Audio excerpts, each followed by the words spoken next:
us historically, and even today, probably like men's history a lot, but in that sense, it must be tied to sort of sexuality, right? Like oftentimes makeup points to sex. Yeah. It's a relationship.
Tucker.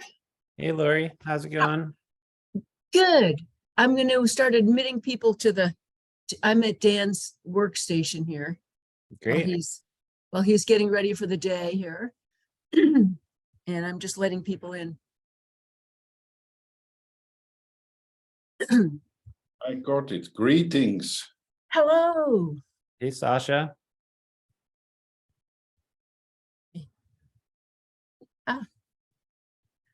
How are you? All right. Good. Let's see. Okay. Is that Rio that just came in there? I think Nine, so. nine. Yep, that's me. Hey, Okay, Yeah. great. I'm going to go back to my other place. Oh, good. We have the international audience. Yes, sir. Only 500 kilometers from the front. Oh my God. We luckily still have electricity. Oh, Gotta Peter is enjoy it joining while it us. lasts. Hmm? I just said Peter Waldor is joining us, which is good. Okay. Well, yeah, that's you're definitely you're always on the front lines as far as I'm concerned, Sasha. No matter what Different the front political lines. situation. Same the other way around, just different front lines.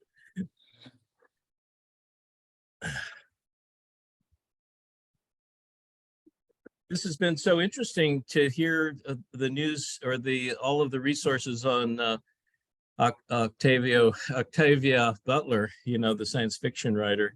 Hi, The Peter. vulture, Yeah. the vulture article is incredible. Yeah. And then also the fact that, you know, the science fiction encyclopedia has a major feature or collection on her. Yes, it's signed, original, signed, first editions. Yeah. Did you say vulture article? Yes, yes. Fascinating. I just spent 2 weeks at a vulture sanctuary. That's just Oh, great. really? I'm not sure if it's the same vultures, but that would be quite something.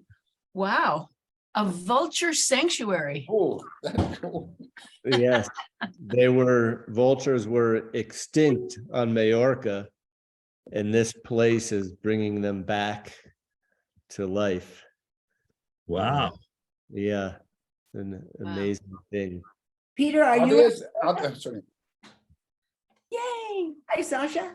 Hey, And there's Diva. Hi. Morning. Hello, Diva.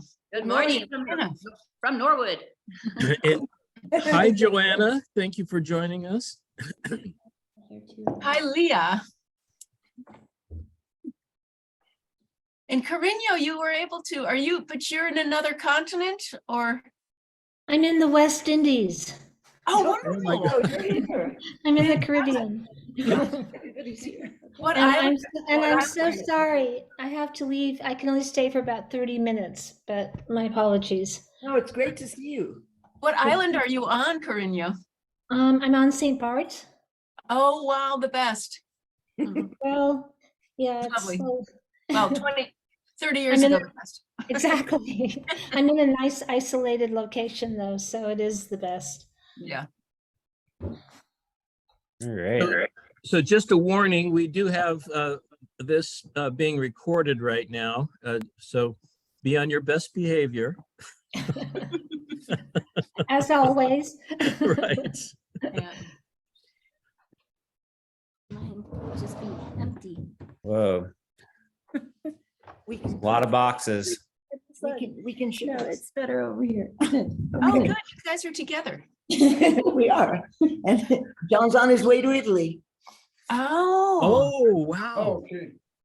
Fantastic. Hmm.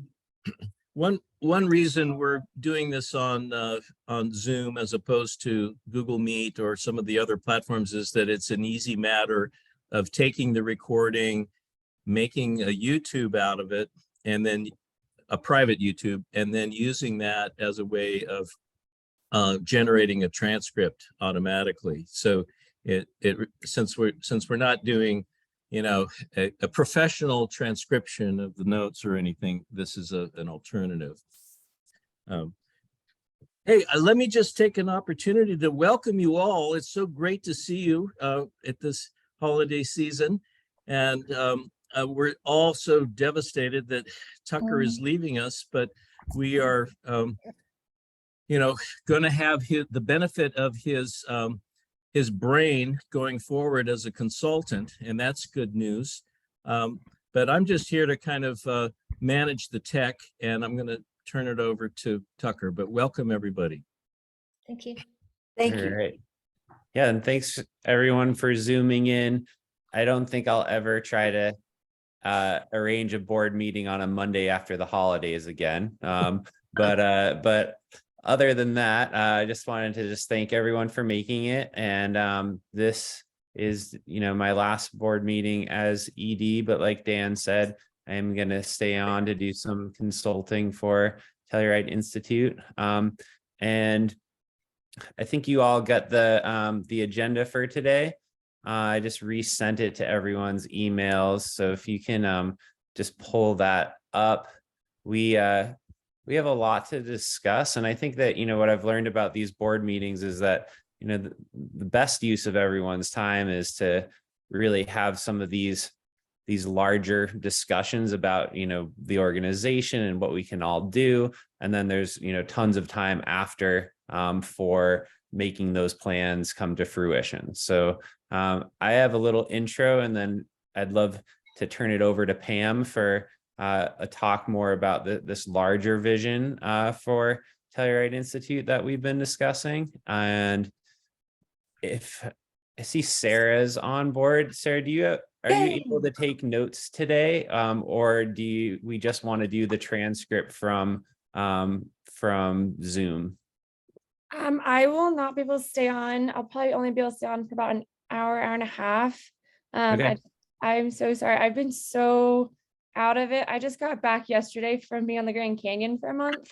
So I'm very but I don't really know what's going on. So That's a good reason. am a little overwhelmed with my work right now. So I have a meeting that's at 11:45 that I have to kind of get ready for too. Okay. So probably won't be on for the whole meeting. Great. Well, we'll just do the transcript, and we've got the whole meeting recording as well. So I just wanted to double check. Hey, with that in mind, Tucker, one thing that's really helpful in organizing the transcript, which is just sort of a dump of text, is to, when you say something in the board meeting, say, "This is Carreño," and then that word Carreño, that name Carreño, pops out in the transcript. And then when I do an auto search for that, it's much easier to organize it as blocks of text, as opposed to just one running text with no name attached. Great. All right. I think, and that was Dan. And so, yeah, I will try to remember that. This is Tucker. And I think that as we go through, we'll just try to remind each other along the way, but that's a good trick to know, Dan. Thank you. Yeah. Yeah, so I've got a little intro, and then I'll turn it over to Pam. So when I first accepted the position of executive director at Telluride Institute, Pam told me that as the ED was the person who was kept up at night thinking about the organization. Strangely enough, I am writing this at 1 a.m., still struggling to envision a path forward as I now transition from my role as executive director. For me, Telluride Institute has been an incredible opportunity to learn and grow. I've helped oversee the organization through some challenging times professionally, personally, and for our planet. I'm awake right now because I really want to make sure that some of the momentum we have created does not come to a grinding stop, that we all come up with strategies for moving forward in my absence, and also come to grips with what is possible with our current capacity, funds, people, and combined assets. I still believe that there's so much good work for TI to do. I believe in our mission, people, and the need for change. Everything has changed since I started at TI, and I take responsibility for my role, both good and bad, in the past few years. I admit that I probably tried to do too much, spread myself thin, and sometimes could not accomplish everything I set myself up to do along the way. I also experienced wonderful successes alongside many of you, or at least virtually over Zoom. I started out in this position with the goal of uniting Telluride Institute and its programs to create a real institute, one that was more than a group of programs, but rather a mycelial web of ideas, actions, and passionate people. However, along the way, the world kept changing. I lost most of the team members I started out with, transitions our books 5 times, and had to take on new roles and responsibilities that fell well out of my comfort zone. But in the process, my vision for what needs to happen with Telluride and Telluride Institute became more clear. We need support. We need to support one another. We need to be seen and felt at a level that creates enthusiasm, action, and change. Small, funky, and grassroots is fine and functions well in many situations, but over time, Telluride has turned into an uber wealthy community with so many challenges, and the nonprofits need to somehow come together in order to rebalance the scales. I still believe this, still want to be a part of that type of change, but to get there, I believe that TI will also need to change. As I transition out of my role, you are all the people who will create that change, envision those next steps, succeed, fail, and try again. I have some ideas, but mostly want to hear from you all about what can be done as TI transitions again, and I step aside as ED. And then Pam has some words that I think she wants to share. Thank you, Tucker. That was so thoughtful. That was beautiful, Tucker. Yeah, thank you. Yeah, it has been really, really wonderful. And I just reflecting back, like it's been just such a crazy time in our world too. And it's just, been pretty interesting. So I think that, every transition is also a really wonderful opportunity for making change. And I just want to make sure that we, capitalize on this and take advantage of this opportunity to rethink a little bit along the way. Yeah. All right.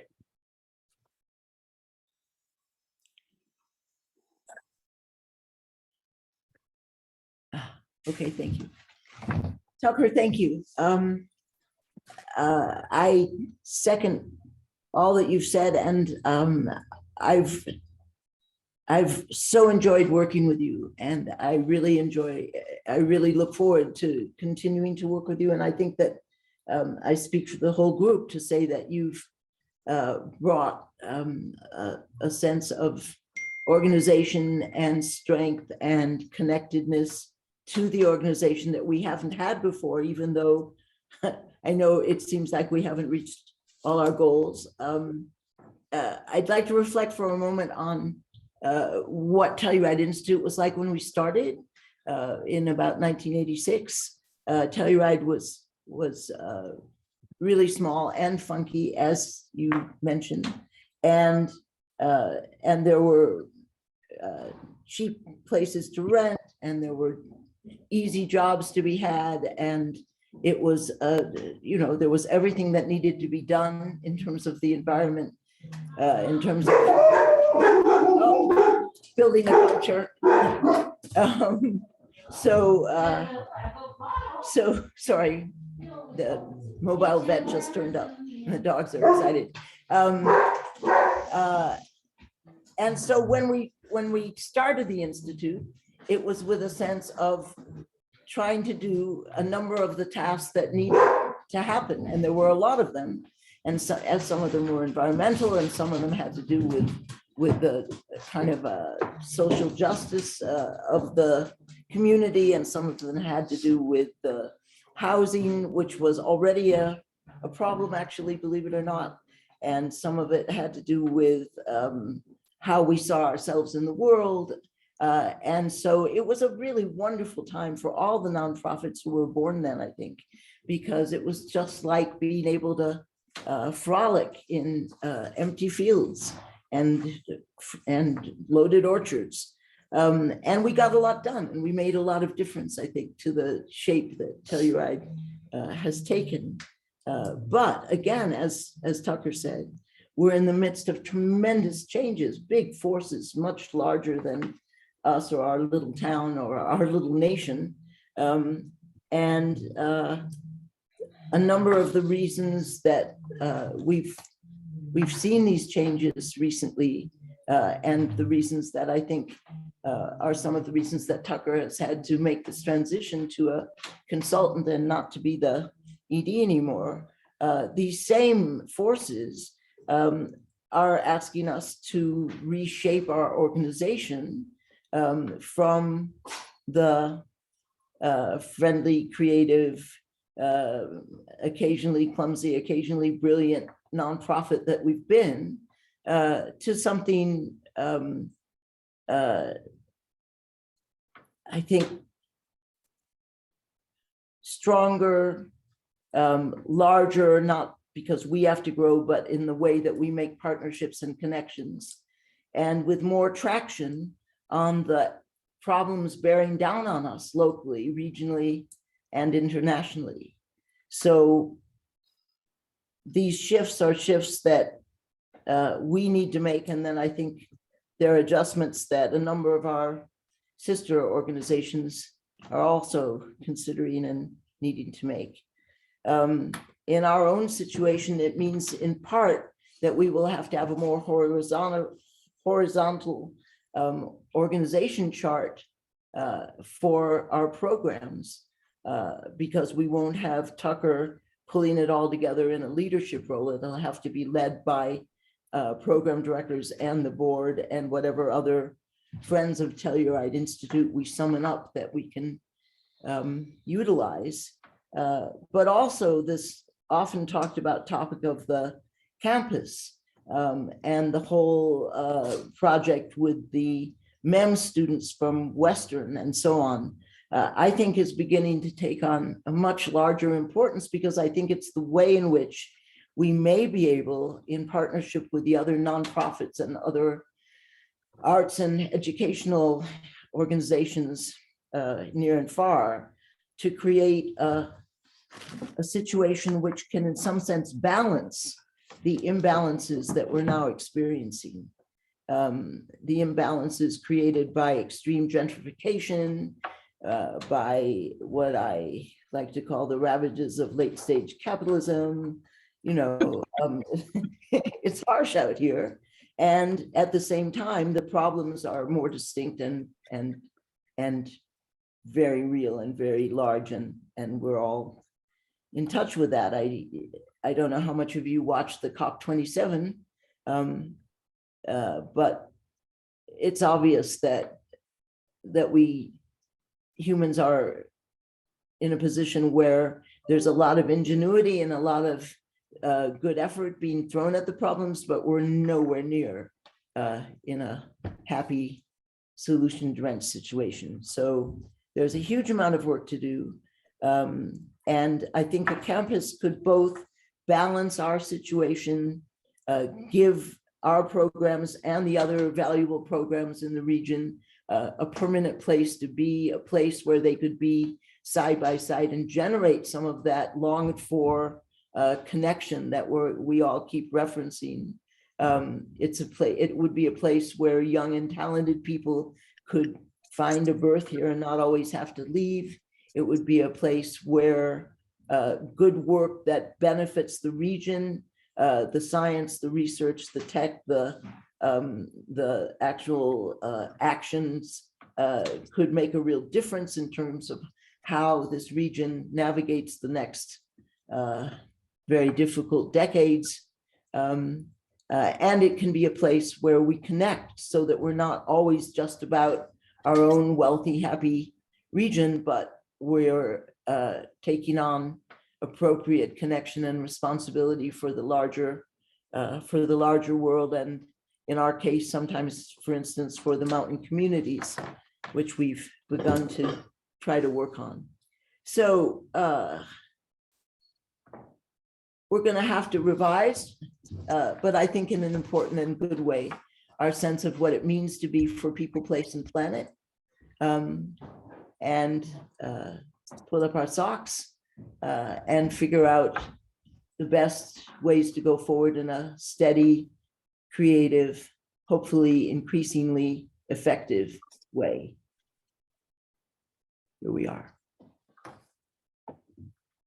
Wonderful. Yeah, thanks, Pam. I think that, one of the things that I've really learned about Telluride Institute is that the institutional memory of this institute is so important, and that's, if there's like a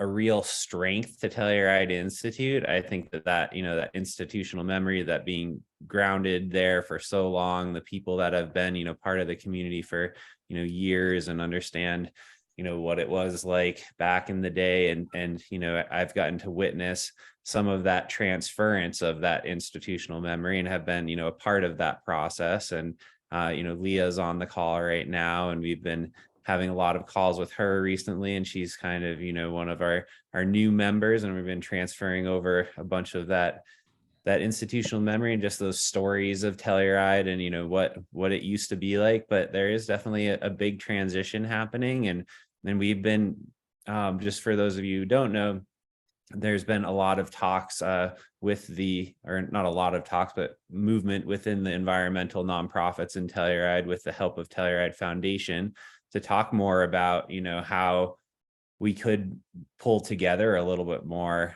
work together a little more collaboratively. Everyone has a lot of niches in Telluride, and a lot of the environmental nonprofits in particular are rather small. And Telluride Foundation has started working on, bringing together the environmental nonprofits to talk about like, how do we strategize and pull together? And one of these ideas is this campus that we could potentially start moving towards, which would be, start out in different ways. Like we have the office space right now, and Dan and Lori have been working on getting the mine up and running for events and stuff like that. And then Pam and John and the Lift and Zolines have some ideas as far as like other places that might be able to be located. But I think that the general consensus is that, most of these environmental nonprofits run on a shoestring budget in Telluride, and the challenges that we're, being asked to deal with are just growing every year, and the funding and everything like that is not growing on pace with all of the new expenses that we're all also incurring along the way with rising lodging and everything else like that. So there's definitely just got to be like a rethinking as far as like how things have operated and how things could operate. And I think that, again, it's this time of transition is a wonderful opportunity to just rethink that dynamic, and also envision Telluride Institute as being, part of this larger community of nonprofits and how we work together with, our peers in the area. Does anyone have any questions about that? This is Lori. I just want to say what I hear from both of you, and I agree with really strongly, is that this is a time for us to link arms with our colleagues across the board, the other nonprofits, and this is a time for us to, really pull together in order to keep marching on and not get, rolled out of the way by the other type of growth that's going on regionally. I agree so much, Lori, and I think that we should also consider ourselves as potential colleagues, not just with nonprofits, but with educators and institutions of education and research and culture makers and so on. And libraries. Yeah, and libraries for sure. Because I think that, there's a tremendous overlap in terms of mission, and I think Telluride wants to be a bit of a university, and to do so, I think we should welcome, the tendrils of real and established universities, and be the place where those things, all help meet together and all help to generate more in terms of effective activity. I'm just going to add, this is Diva. I'm going to add that this is so exciting to hear, because what I have to bring today, hopefully later in the meeting, is a brand new collaboration with the Telluride nonprofit on a really interesting level. And I'm excited to talk about that. So awesome. Wonderful. Yeah, and Dr. John Hausdorfer will join us later to talk more about the MEM program. But I think that, as the agenda was written up, I was hoping that we could go into a little bit about these ideas, so just this plan during this transition time. And I would open this up for people to have some feedback about, what do we see that needs to be done? Pam brought up, that program directors will probably have to, step into larger roles that, without having an executive director kind of, lining things up and constantly pulling together, that, program directors will probably also have to step into those larger roles. There's been a bunch of teams and committees that have been formed over the last few years, but those committees will take an even, larger role in the next few years. And the people on those committees will also have to be the people that are, really following up with the meetings and taking the notes and being the leaders there. So like, for example, Lori just became, can I call you Captain Mushroom now, Lori? Sounds good. Coordinator.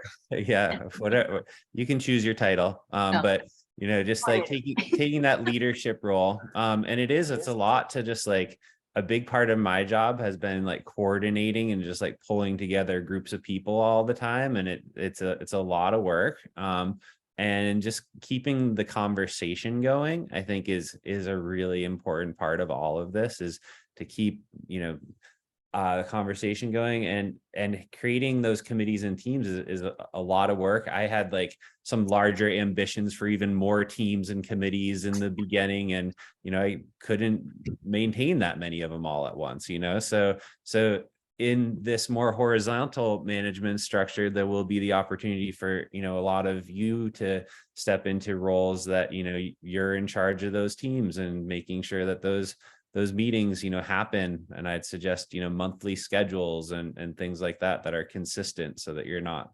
constantly trying to change meeting times and whatnot. But this is I'd like Dan. to discuss these opportunities with you all, and I'll turn it over to Dan. Just quickly, this is Dan. I just want to be mindful of the fact that Carino said she only had 30 minutes, and Yeah, I didn't know, not to put you on the spot, Carino, but if you did have anything, I just want to make sure that we could capture your voice before you have to leave. Oh, thank you. I appreciate that. I do have to leave in a few minutes. First of all, the mountain meeting was really a success, and people were very disappointed not to visit Telluride, but I think in the future there will be opportunities. AIMF was once again re-elected as the regional representative for the board. Thank you. And Tucker was there. Part of our platform was that we wanted to create an alliance. So this fits in well with what Pam has talked about and Tucker.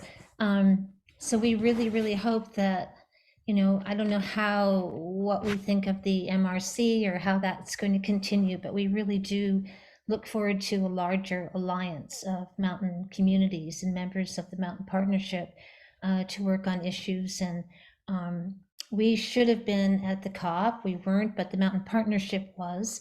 And, there's still a lot of work that can be done there. So we look forward to collaborating. And, as a board member of Telluride Institute, I also, want to do what I can from your end. But I think part of my role is to perhaps reach out and hope that we can all work together more. So. Oh, and as if on cue, John Hausdorfer has just joined us. I'll try to stay on for Hausdorfer, and then I will have to leave. And I'm really sad because this seems like a great meeting, but I'll catch up with everything. Thank you. Great. Hi, Thank you, Carino. And Hi, welcome, John. Hey, Dan. Hey, everybody. Hi, John. And just to put this in context for some of you that might not be as familiar with this, so the Mountain Resilience Coalition is something that was formed with John and Carino and Telluride Institute, AIMF, and Western, and that was something that we were working on a lot, like my first year coming on with Telluride Institute. And then we sort of shifted gears this last year to focus more on the Mountain Partnership Summit, which Carino and AIMF did an incredible job with in Aspen this year. And it was just a real honor to be able to go there and participate at that level. And I did write up like a little blog about it on our website, and you can read that for like more detail. I'll be sending out an e-newsletter that will link to a bunch of the blogs and like things that you can all read more about this coming week. But I think that MRC is one of those things that, you know, brought this together. And then the Mountain Partnership Summit was for everyone to just have a picture of all these different delegates from around the world, you know, all participating and conversing and talking about, you know, mountain related issues, but also, you know, active projects and programs that are, you know, solution oriented and how we can support one another.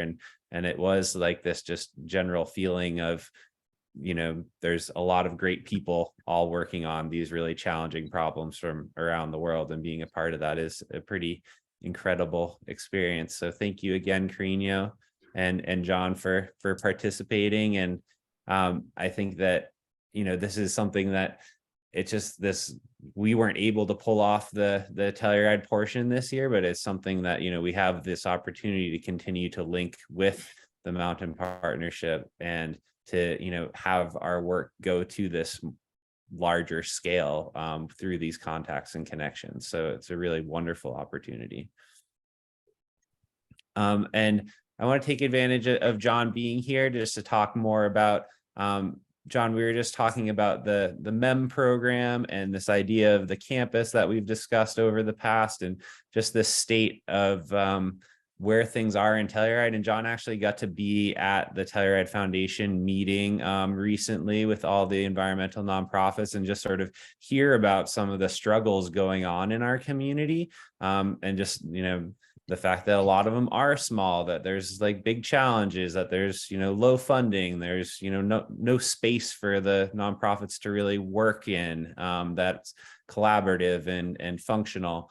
So John got to be a part of that discussion, and I'd just love to turn it over to you, John, to talk a little bit about, you know, the MEM cohort and, you know, what some of our hopes are there for, you know, continuing that cohort and growing it.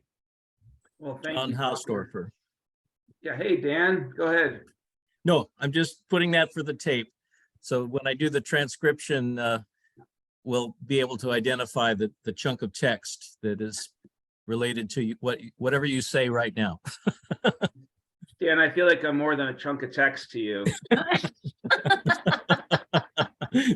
No, you're a full story, man. Come on.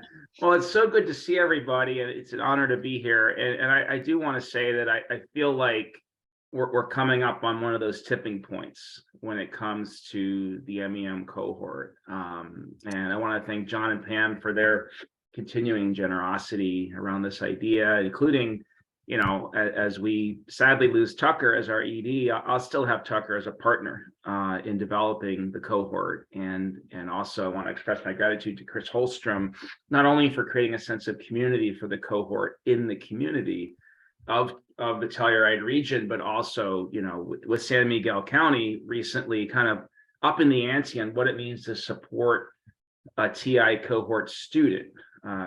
Chris and has gotten us a USDA grant for food waste systems to compost at basically 2 full rides, 1 full ride per year for the next 2 years. I got quite the carrot to go out and find a student, and I think quite the record to share with donors and other supporters, to say that, you know, they're not the only one writing a check, you know, they're not the only form of funding to support this cohort. There's now a tradition going back 2 years of Vista funding, Arjun Gupta funding, and anonymous donors funding, the support of the founders of the organization, successful grants, and then of course a network of funding coming from our partners. The way that Tucker, you know, has really built a suite, an ecosystem, if you will, of organizations willing to match us on funding these grad students,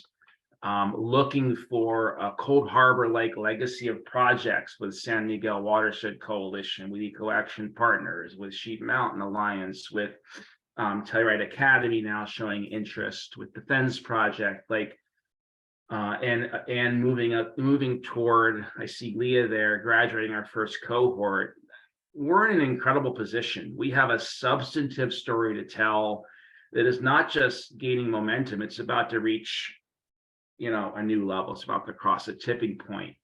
What we're missing, right? We've got a compelling story. We have an incredible region. We have organizational partnerships, right? We have a record of success. We have diversified funding.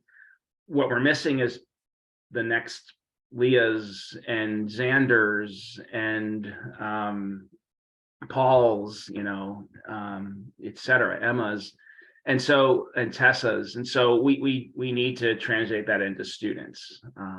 We literally have everything else into place except for the perfect physical location and housing. But that's a lot of progress. And so I just want to thank all of you for trusting Western and getting us to this point. And now it's a question of, how do we optimize on those relationships and those resources and those successes to get a great cohort to start next summer.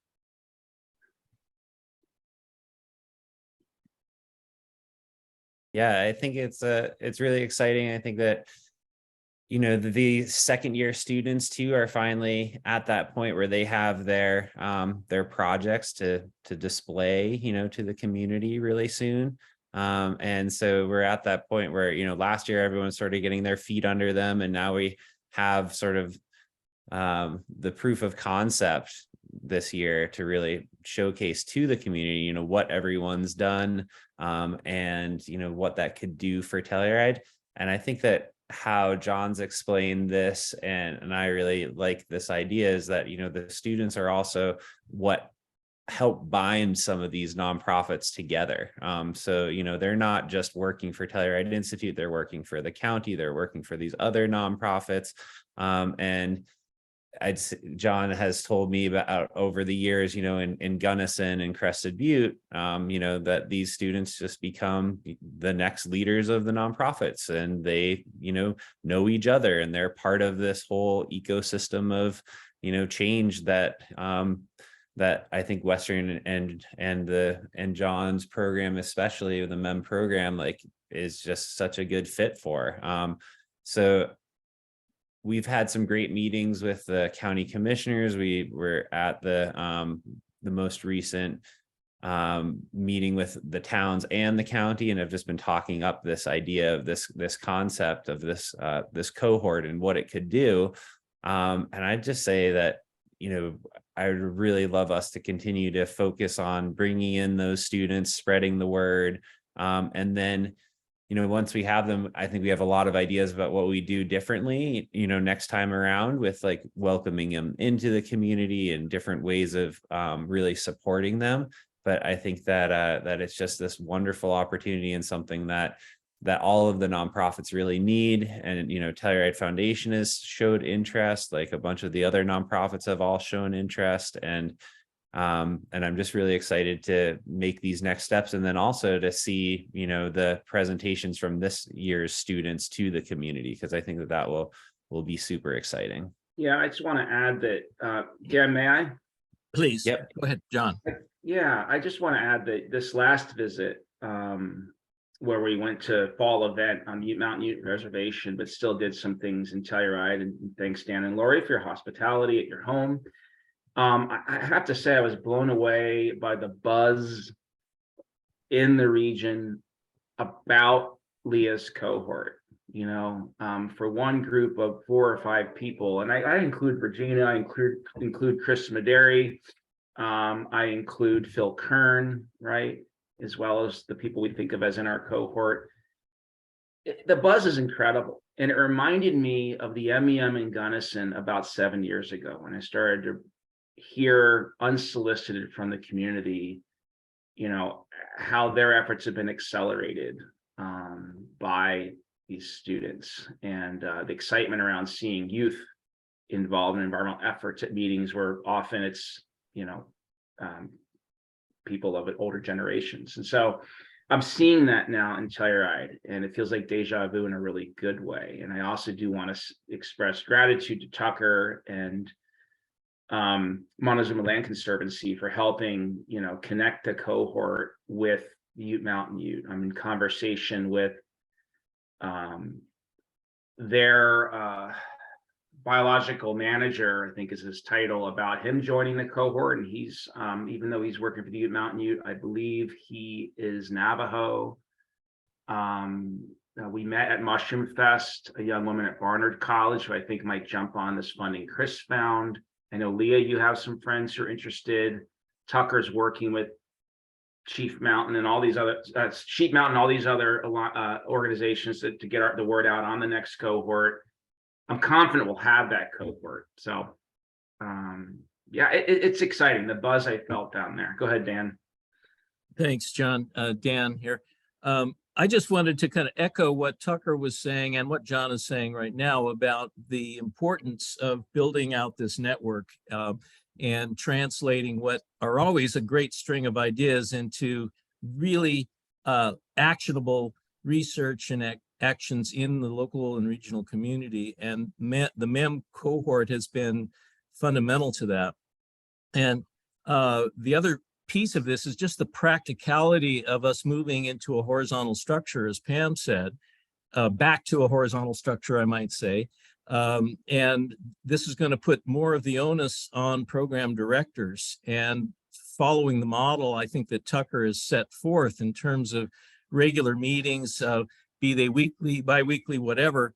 I just thought it would be interesting, Leah, if I can put you on the spot and just talk a little bit about the week by week progress made in terms of WEP because of that regular time that we're all gathering together, including Evan and Chris and you and Lori and me and Tucker and you and Paul originally.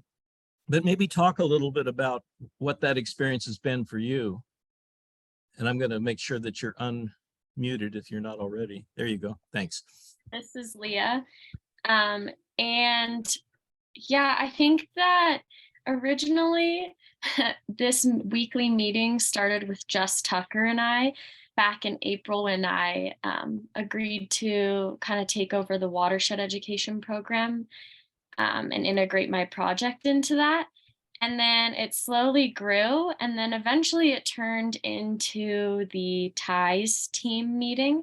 And so just that growth like over the summer into this new like collective group to share ideas and collaborate and figure out what to do moving forward has been really helpful. Through that, like for instance, we had a meeting with Pinhead recently to develop like a collaborative camp for next summer about food systems and agriculture. And so Evan and I get to do that together. And that kind of came about from our discussions in our ties meeting. And one of my goals is to also integrate SCAPE more into the WEP curriculum. So that's something Dan and I have been able to do together. We've gotten to work on grants and figuring out how to move forward with grants in those meetings. So for me overall, I think it's just been a very helpful learning experience because, the one-on-one time that Tucker and I have had has been helpful. But when we're talking about integrating the programs throughout Telluride Institute and being more intersectional, it's meetings like that that seem to have that type of direction. So that's been really helpful. And unfortunately, Tucker's leaving now. But because of those weekly meetings, Dan and Evan and myself and a few others get to continue making that progress that we've been talking about. And we met even recently at Evan's house to see the lab and talk with a friend, Kat, about maybe trying to support her master's project in some specific ways. And so, yeah, I think it's just that those type of meetings have been very helpful in seeing the intersectionality across all of the programs, which seems to me is like what most of our goal is to have moving forward. So it's been really valuable. Well, and Leah, I'm going to embarrass you. I feel like, Leah, what a gift it's been to, I want to say this in front of the board, right? What a gift it's been to have Leah in this first cohort. From the Western side. She's academically excellent, and her project is really exciting. But Leah, you're in 20 years of teaching, you're in the top 5% of social intelligence of students I've ever seen. It's a gift. And I know you've been developing your public speaking. You're amazing in front of the commissioners. I'd trust Leah to do anything. So just That's thank you, Leah. Big compliment. Thank you. I mean, I'm not gonna lie. I get very anxious speaking in front of people, but the MEM program, it's not just technical skills that I've been gaining or management skills, but it's like social skills and how to hone in on the relationship building piece. And so MEM has been really helpful for myself specifically with that. So yeah, I'm also appreciative. Great. This is Lori. I think that, yeah, I just agree with everything that's been said right now, but I think that the weekly meetings with ties have really done that on so many levels. It's created relationships between the different, the different programs in ties, the environmental Environmental TI, studies. environmental studies, right? So all of the different little programs under there. So creating that relationship between those is essential. And I feel like at this point, it's a model for how we should be working with other programs so that we're more integrated and our relationships are stronger and we all can support each other more fluidly, like it just happens organically in the course of a discussion when somebody's expresses something that they need or that's not working right, and then the solutions just come sort of sifting in from all directions. And I think that we can really strengthen all of the individual things and create more of the cohesion that Tucker talks about and the relationships. Anyway, we need more captains, more, and I don't know, I feel really lucky to be stepping into this position of coordinating with the Mushroom Festival.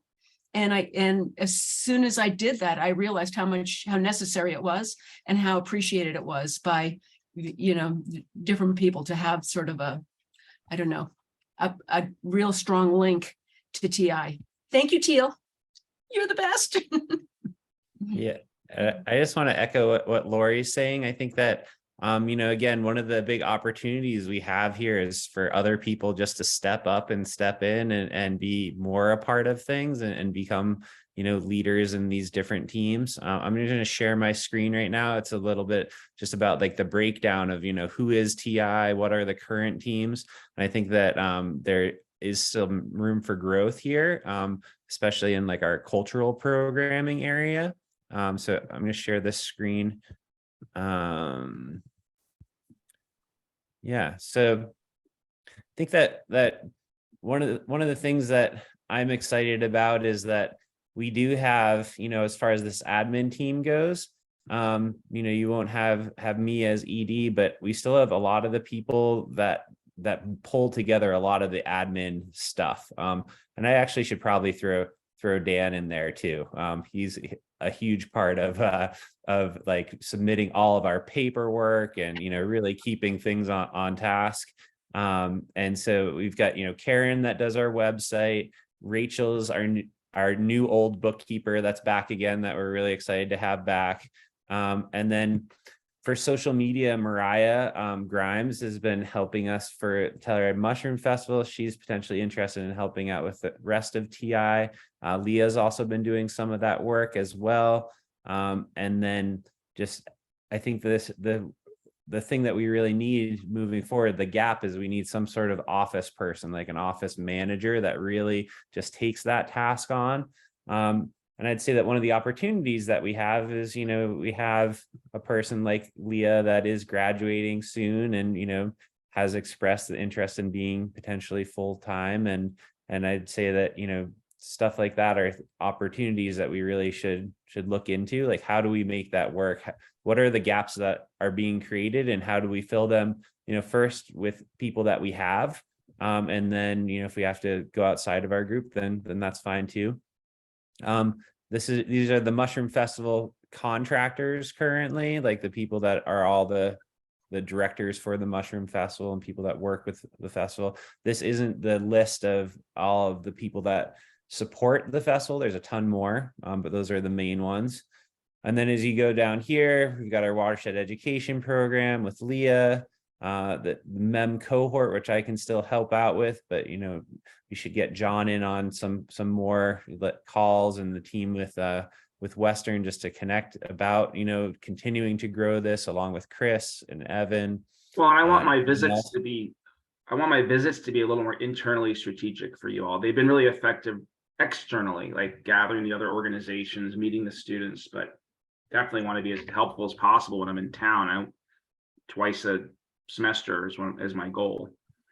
Great. Yeah, I think Can that, I just yeah. I was Leah, just gonna say, I think Chris Holstrom also has very similar goals in that, and I do too. So that might be something that we can, you know, come back to or have another meeting about, because I think we can all like act as a liaison to new students in very different ways. And I do know a few people who are more interested in the program, so we can talk about that more. Awesome. Yeah, so I think that there's, you know, more meetings to be had there for sure. Prospect Basin Fens project, we also will need more support with that. That's one that I've been overseeing. ESSEL is the Environmental Science and Engineering Lab. Evans project has so much potential. The Mountain Resilience Coalition and UN Mountain Partnership, that's also one that I've been kind of overseeing. And then SCAPE, which is run by Dan. And we've been trying to integrate that more with WEP. And then as you go down to our cultural programs, we've got Talking Gourds, and Joanna's here on the call today. Super excited to be working with Joanna. She's just already helped elevate the program in the last like 2 months of being program director. And Art back in good health, really just like, you know, getting a bunch of support for that program. John and Pam have a ton of exciting news about the sci-fi library and really like starting to clean out the basement and getting things moving, and all of that's happening.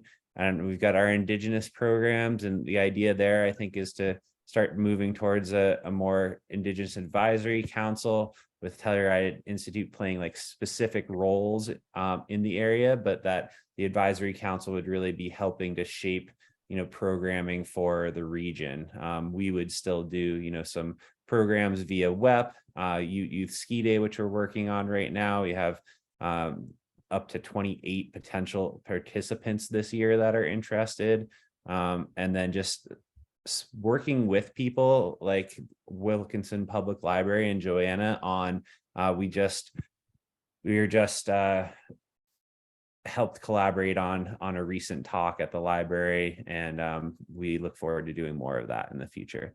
But this is sort of just like general breakdown of how things are currently structured. You can all dive into it a little bit more, but you know, this is our board of directors, our emeritus board of directors. This has been the executive team for the year. This is Team Mushroom. We've got our ties team. And then I think that we really need to have like a cultural team that really works with like our Indigenous programs, and maybe unites with like Talking Gourds and the sci-fi library at times, you know, like sort of bringing together that sort of like that some of those more cultural elements. And it's more, again, just to like talk about potential overlap and to bring people together and have those conversations and feel like part of a team rather than, you know, an island in your own program. So does anyone have any questions about that structure currently? Well, Yep.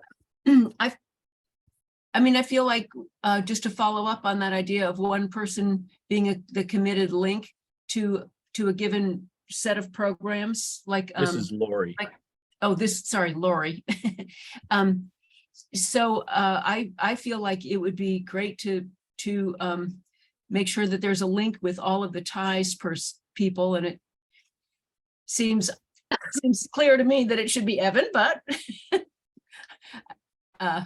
I don't know how we formalize that. I don't know whether that ad hoc kind of Or should that be a process? Yeah, I think that could be discussed. The teams can select their leaders, I guess, but I do think that leadership role is super important, and just, sending out the meeting times, and we can figure out all the IT stuff, like who has the Zoom codes and stuff like that as well. I see Diva has her hand up. Yeah, how do we get on a team? Because I've always, I guess, considered myself part of Team Mushroom, having been the bookseller, even though I'm not a bookseller anymore. Like, I would love to be, like, how do we get onto the certain teams? Do we do that now, or are we going to workshop that later? Let's do that now, because that's a perfect Should do segue. that now. Yeah, Okay, because so if you guys will have me, I would love to be on Team Mushroom. That would be wonderful. Yay! And then also on the cultural and indigenous stuff, especially with what I'll be presenting hopefully later on today, or in another meeting if we run out of time. I would also really like to be on the cultural team. That's pretty much what my project is. And I'm pretty motivated to include anything we're doing in that into web. So, and ties in general. Cool. all right. And if I was, This is, oh, go ahead. go ahead. No, go ahead. I'm done. I was just going to say, this is Joanna, and I would also be happy to be included on the cultural team, as I'm really involved with a lot of other local nonprofits in the library and regional nonprofits. So would love to work with all of you. Wonderful. This is Pam. I also wanted to say that if there are people on the board who would have an interest in being on the executive team, I think you should just indicate it. We really do a lot of the overview of the whole institute, and it's a good place to be if you're kind of interested in everything. So I wanted to make it clear that, at least from my point of view, that executive team is open. It's not like it's something that's been handed down from the mountaintop. And I also had some suggestions there, but before we move on to that, can we have any more people that would like to join any of these teams? And I'll just put it down right now, just because it's so much easier a lot of the time while people are actually on a call. Tucker, I should jump off. Can I just share a couple of quick things before you all dive into that? Just one is, thanks again for your time today. I'm really grateful. My daughter has a ski comp in Telluride the 4th and 5th of February. So I know I'll be there during that time. It'd be great to do some sort of event then. Really excited for that. Secondly, as an invitation, I'm just gonna, if I may share a screen real quick. A week from tonight, we began our 33rd Headwaters Conference. Art Goodtimes is one of the founders of the Headwaters Conference. This year, we're looking at land back movements, which Regina has reframed as Indigenous homecoming, because she thinks the land back phrasing still recognizes settler colonial cultures as being in a power position, whereas Indigenous homecoming gives agency to Indigenous peoples. We'll have speakers and performers from 11 different tribes. I will put the link in the chat, but Monday night, December 5th is our keynote, Melissa Nelson, who's the author of Traditional Ecological Knowledge, a colleague of Dan's from Arizona State.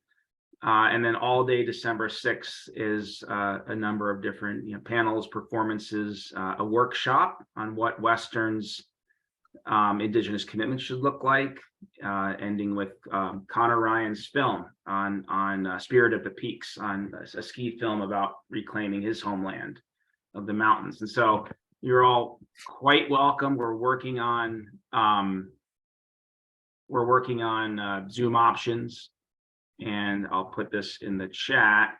And then December 9th for International Mountain Day, and I'll email this out, we've just held a contest for graduate students from around the world from UN Mountain Partnership to present their work on behalf of women moving mountains is this year's theme for International Mountain Day. And so we've just had a contest, and we've picked the top 5, and they'll be presenting on Zoom the morning of International Mountain Day, and I'll send that information out. Really excited to build the next cohort. Let me know how I can be most helpful. Thanks, everybody. John, it Thanks. sounds so exciting. Wonderful programs. Thanks you, for Pam. joining us, John. Fantastic. We really Thank appreciate you, it. John. Thank you, John. Get me that student as soon as possible. I will, Chris, and I just saw Regina, I do want to say in front of Yeah. everybody, this whole conference would not be possible without you, Regina. Thank you. And Chris, I'm so excited to go find that student for you. Great, thanks. And sorry I had to be late, but I don't know. Before you leave, this is Teal. I just want to chime in real briefly and say hello and introduce myself. And my boyfriend, Jordan Carr, graduated from Western and you were his advisor. I love He Jordan said Carr. hello also. Oh my gosh, Jordan's an incredible human being. That's great. Say hi to him for me. I will. He works for the Telluride Mountain Club now as the trails director. That's a perfect job for him. Well, next time I'm in town, let's get together. Great. Sounds perfect. We're in Rico. Come visit anytime. Thanks, Teal. Bye, everybody. Bye, John. Before the groups round is over, may I raise my voice for a moment? Please say your name. Thank you. Say your name. Damn, Sasha. Or shall I say Alexander Stipsitz, and then the whole thing goes up. Okay. Greetings from the Czech Republic. Good to see you all. It's been crazy 3 years since I made it to Telluride last, due to things that we all know happened. I just want to take this opportunity before I have to rush and take care of the little ones, to say, whoever is responsible, number one, Tucker, you're always welcome here. The beer is still waiting. So, you know, the doors will not close. So you forever have a space and a bed in my office here. So, and lots more to talk about. Then Pam, I don't know who's responsible for assigning the workload as far as possible, taking into consideration the challenges of the time differences and such. I'm of course open to assist wherever anyone feels that it may be helpful. Basically, personally, love to do more again with Chris, who I just see here. Hi, Chris. Dan and I are in more regular conversation anyway, and Pam, of course, and John and I are. Personally, if there's anything to be done that I could do pragmatically, meaningfully on the cultural board, especially relating to the science fiction library and the Indigenous board, I'd be happy to do so, just because of that. It's kind of related to what I've been doing for many years. And I just wanted to say that at the very beginning, you were mentioning how the TI is looking towards connecting, cooperating more with the Telluride Institute scene of nonprofits. But before John just signed off now, he mentioned an international university project that they were dealing with. The Southern Bohemian University here is a really, really very, very, very good university that deals with water, that deals with agriculture, that deals with a lot of interesting things I'm finding out. So I think the TI may also take a look at its international opportunities, and it's called the Telluride Institute, of course, and so I understand that this is at the center of your considerations. But we are there, and it may help at times also economically to reach across the Atlantic. We've been talking about it for a long time. Pam and John have invested a lot of their time and also resources in building nonprofits here and activities here. I still believe after all those years, they will come to fruition and serve us on both sides. So let's think about that. And maybe there is such a thing as an international group that can be one of the groups where we discuss what is possible, what is available, what are the technical necessities, and so on and so forth. So that's that. I would very much love, until I can come home again, to do more, and just let me know how that is possible. That's all. So, you know, it's interesting. I'm sorry, Sasha, just quickly, this is Dan. No, I'm not.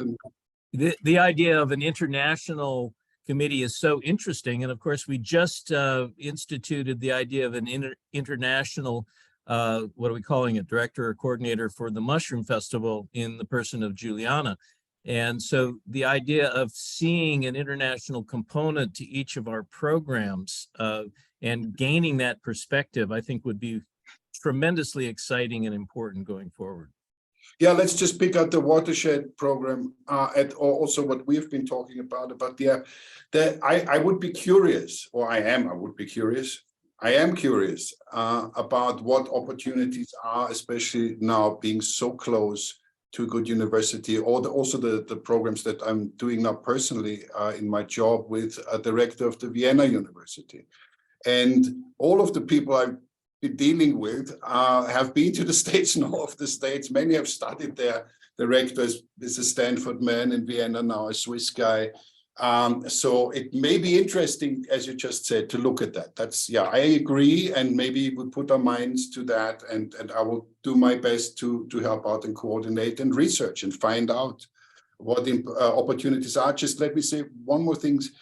For years, I've been hoping that the US would become more engaged again in European affairs, counter to most people's opinion here. Sadly, that has happened. Not in the way that I was hoping, but at the same time, it does open doors again that were closed for a long time on the sheer pragmatic level of moving stuff back and forth. And I'd hope that these things will not only be weapons. So yeah, so the relationship is being recalibrated, and as long as this administration is in place, there is an opportunity for more. I know that. Wonderful.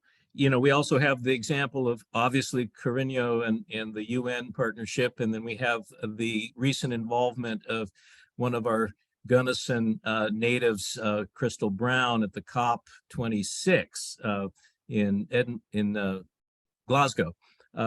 So, I mean, there's the pieces of an international cohort that would really benefit from, I think, regular meetings and some kind of leadership and vision. And I have something to add quickly, dealing with Karl Čapek now, and Pam knows what I'm talking about. The science fiction library is a very, very interesting piece in the puzzle. It is astounding how science fiction reaches into so many domains, into all universes, indeed. And I think that, one is surprised where the fans are, and there's a lot of fans amongst academia, certainly. So that may be a conduit to let things spiral around it. Okay, now I'm done. Oh, apart from the fact that all things indigenous from the heart of the people are interesting to people here. So those are two things that you walk through open doors when you mention any of that. Okay.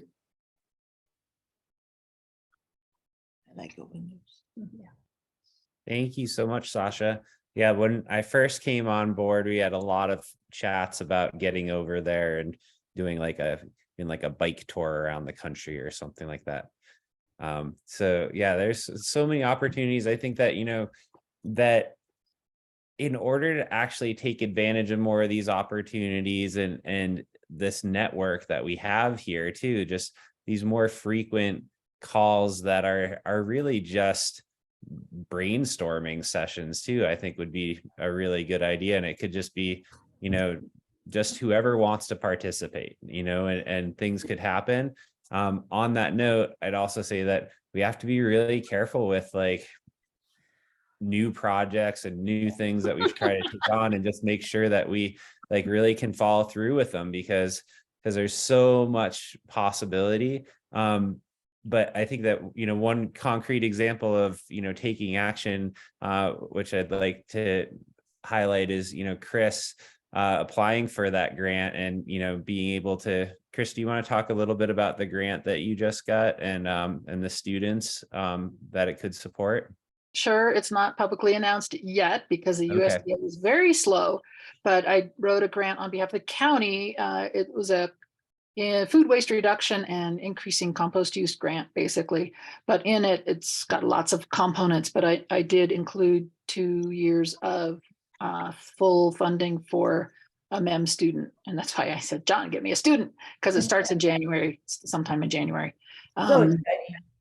Yeah, so it's really exciting. And but yeah, it just says like I've seen personally how valuable the students are, because I think the county's hired, we have 3 or a couple of part-time, and and I'm trying to push that with the other governments as well and other organizations. Is like this is just such an amazing resource. People like Leah and Tessa and Deal too, but yeah, and I think we've all talked about this is a way for us to stabilize, I don't know, our community some. We need to have these awesome people with us forever, if possible, but at least for a good chunk of time, so they can start their professional lives here. And we've got to make that happen.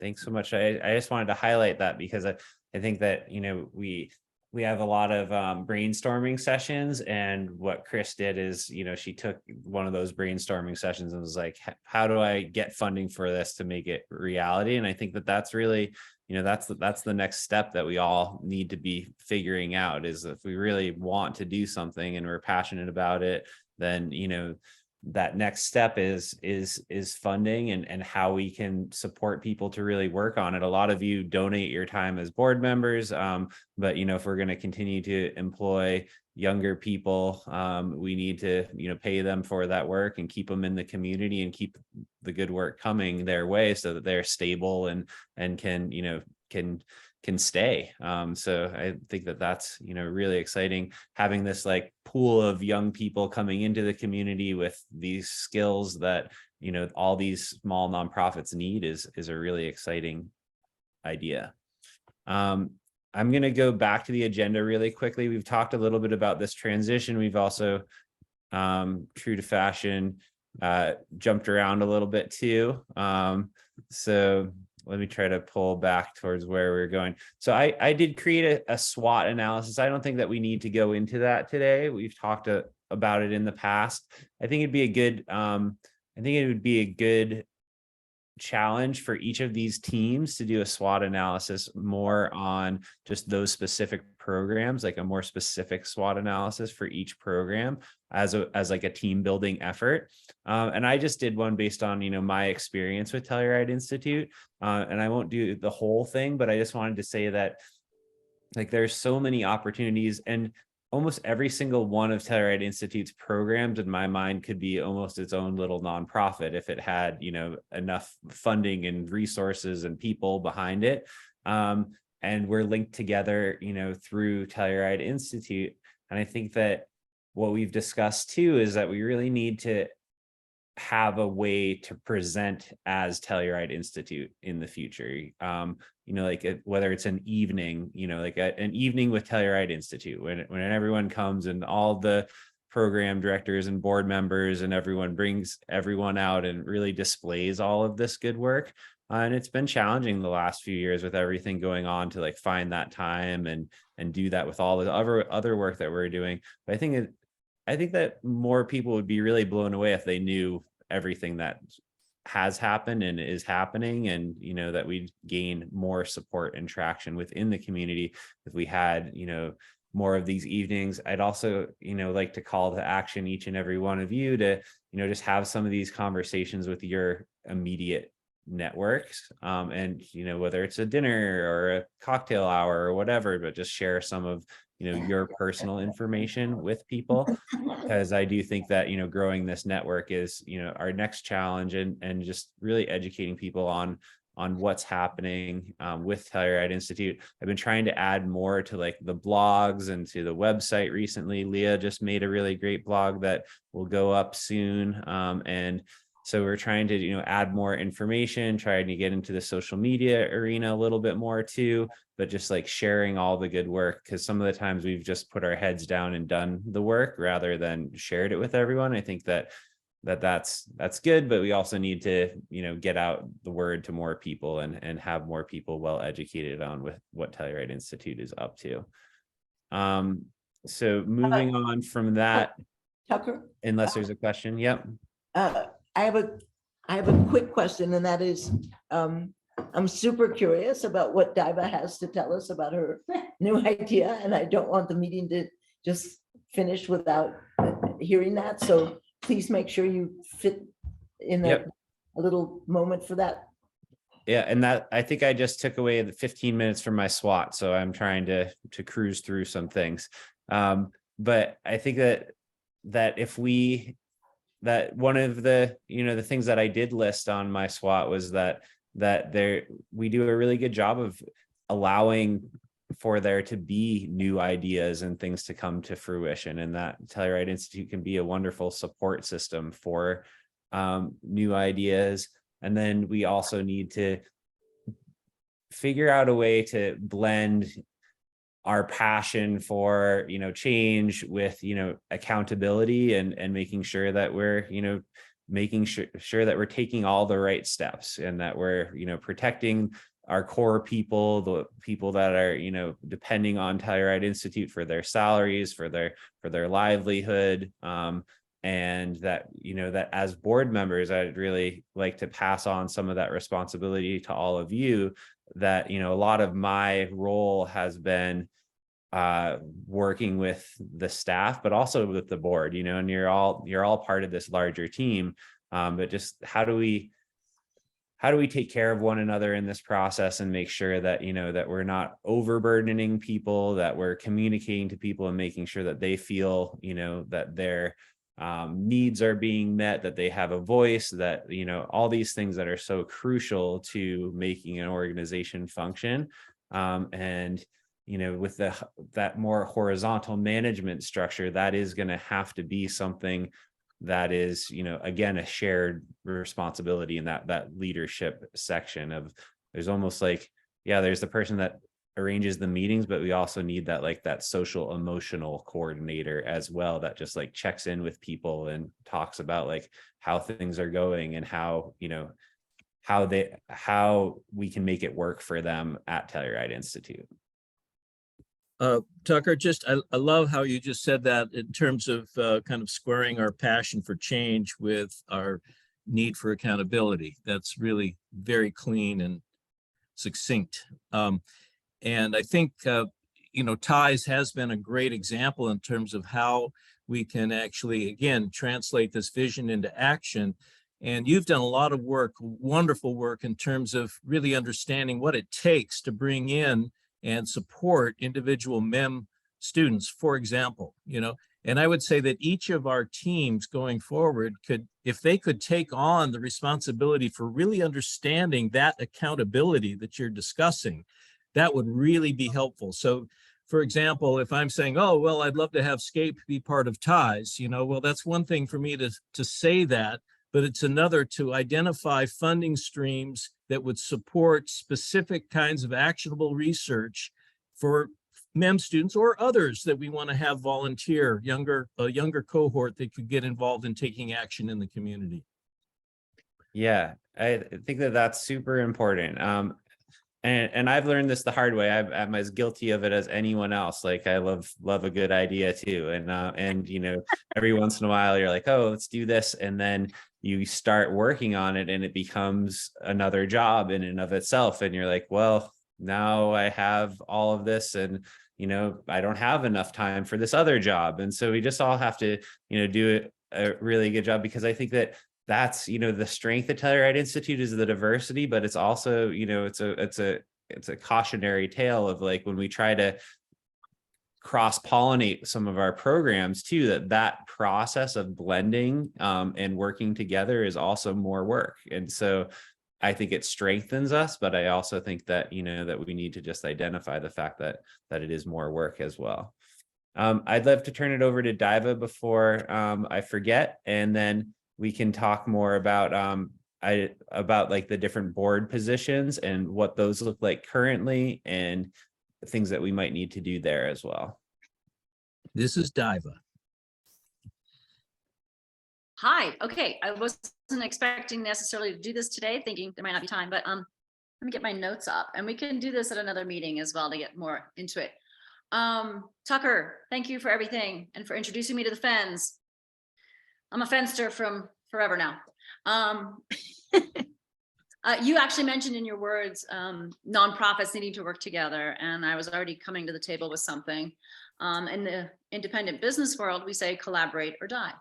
So I am also on the board of the Telluride AIDS Benefit. That executive director is Jessica Galbo, and our fashion acquisition lead is Ellen 11, which many of you also know.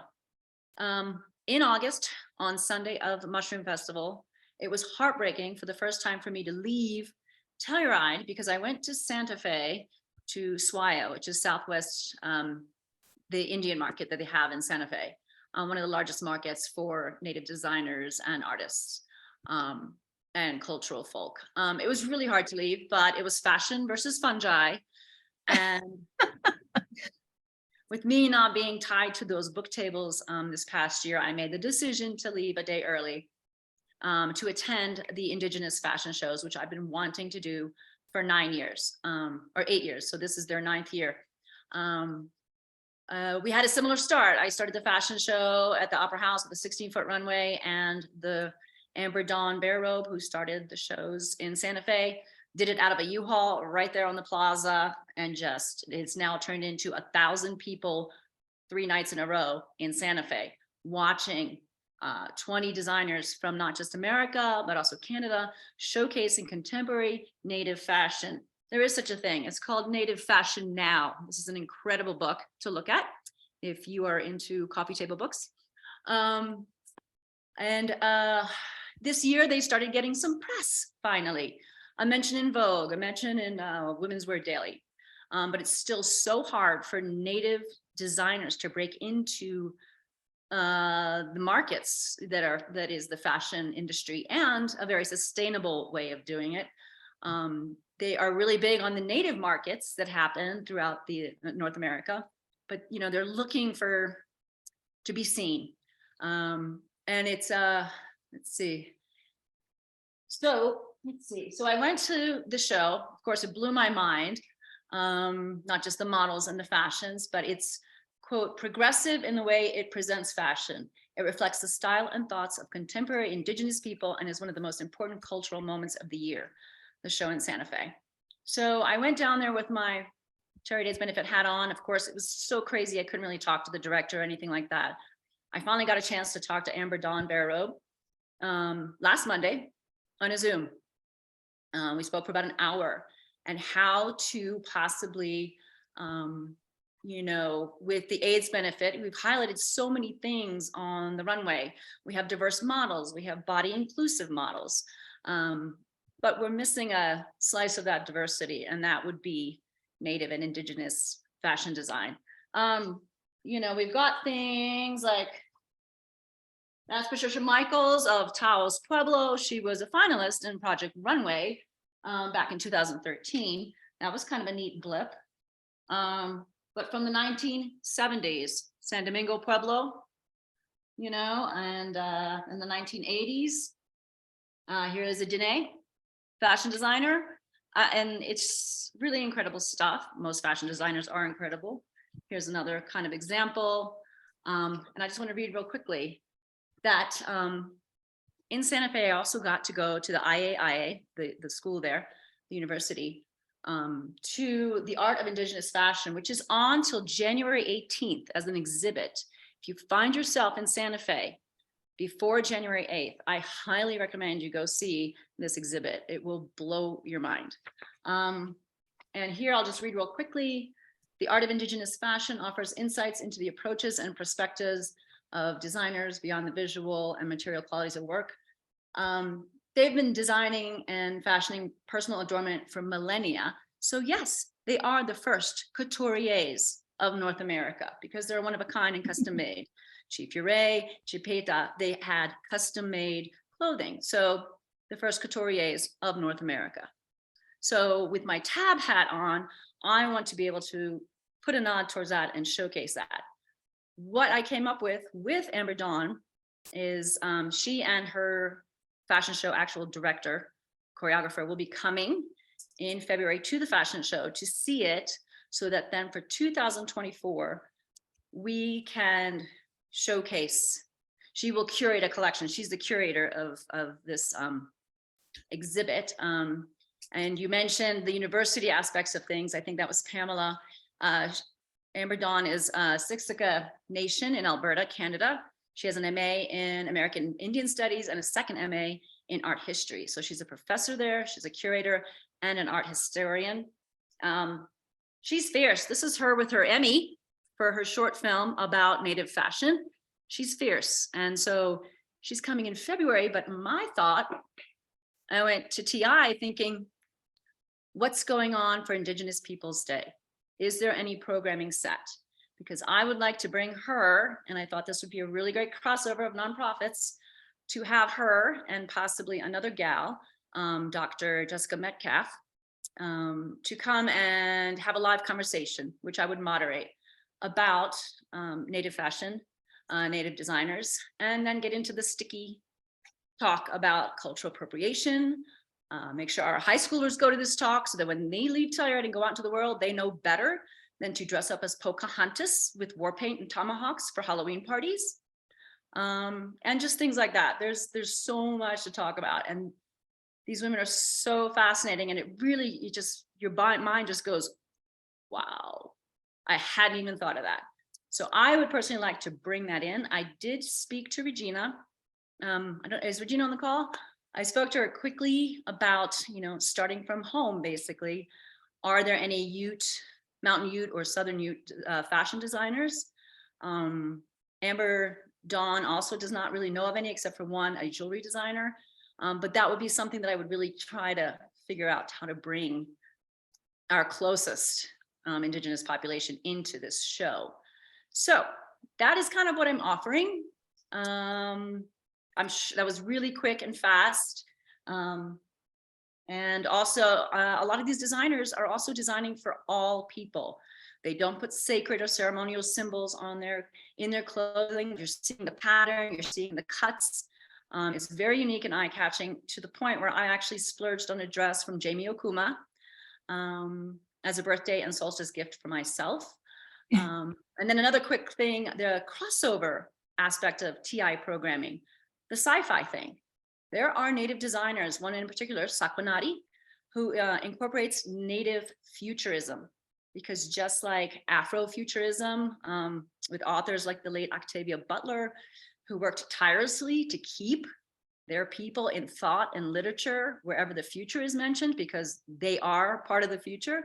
So that's the sci-fi aspect. There are some Native designers that are really doing futuristic design because they see themselves amongst us and amongst everyone. I think that's all I've got to say. Wow. How exciting. That was a really quick and dirty. So it would be a collaboration with TAB.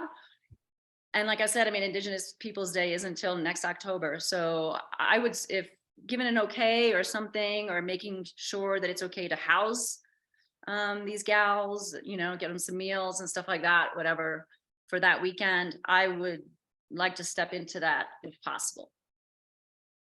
Awesome. Diva, I would love to bring this to the attention of the program director of our new fashion program at ASU, Danita Sewell, who's the senior curator at the Phoenix Art Museum also. And she's built an amazing program. It's the fastest growing program at ASU. I think it has 400 new undergraduates focused on fashion design. They have a brand new building in downtown Phoenix. Amber Dawn actually mentioned that. I think she also studied a bit there as well. Yeah, well, and the sustainability aspect of everything. There's, getting fashion back to the sustainable ways of wools and natural fibers, and zero waste. I just spoke with Danita just a couple days ago, and this would be a fantastic connection. I know her quite well, and she would be very receptive to this idea. So Wonderful. This is kind of interesting. I haven't yet had a chance because it was the holiday. I haven't really had a chance to download to Jessica and Elena. So you guys actually heard this first. But we're just going to start making all those connections. So please send her, whatever we need to do. Well, if there's a first step would be a little prospectus of some kind. Right. So that's what I'm saying. We kind of I have to kind of internally do that with TAB first. Yeah. Cool. I think Wonderful. I see Regina raised her hand. Please. Please, please. So yeah, I do. And yes, Diva, I'm on the line. I just videos doesn't work very well this time of the day. I have asked around, and I know that I mentioned it to you that, you know, one of the biggest things that the rest of the world has to contend with, even outside appropriations, is a lot of the local, I mean, we all make dresses, we all design our different, you know, we put our own little spins on it.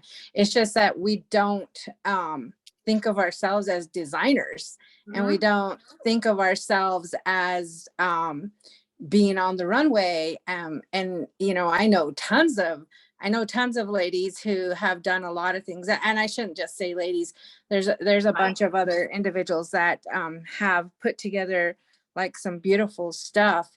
And I got to thinking after I had talked to you that, oh, nice picture.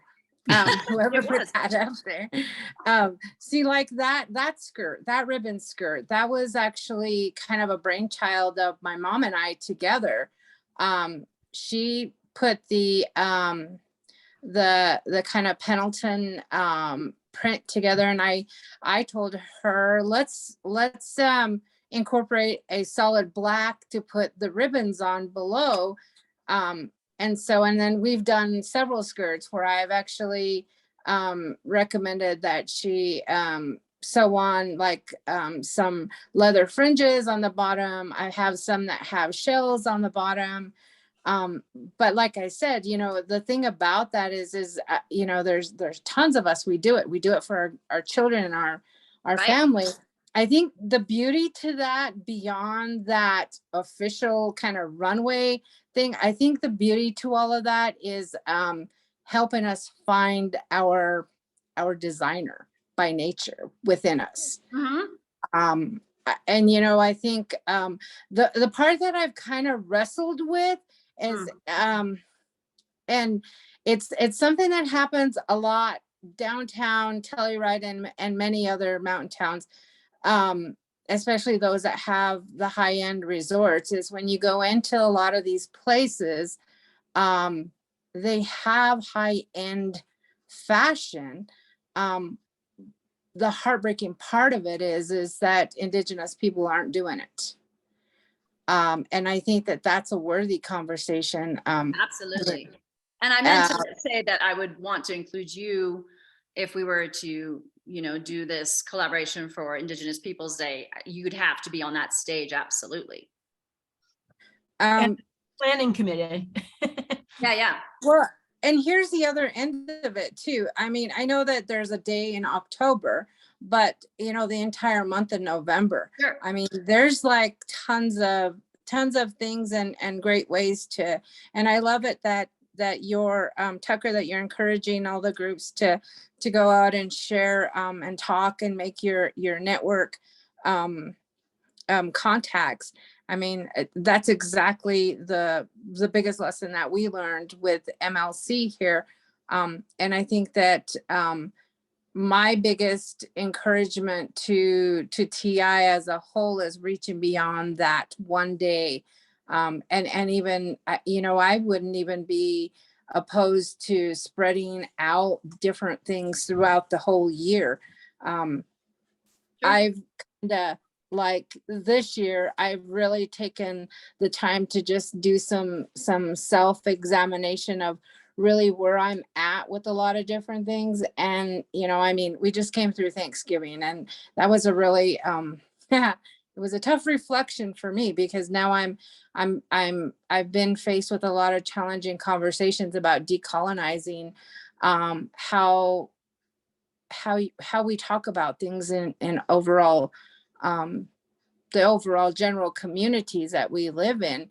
And part of it is not allowing for ourselves to be pigeonholed in and according to the calendar or what we've been doing for generations. I think just stepping outside of that and being a little more in tune with how things would operate naturally, I think in a very natural way is a way to move forward. So as we do this, keep in mind, if there's an appropriate time that fits their schedule, if it's something that we can pull out, at an odd time of the year, I think that that's the best way we can celebrate and decolonize how we operate as TI and even in our communities. But I completely love the way we can pull fashion and have conversations about appropriations and about design and about history. It's beautiful. I love it.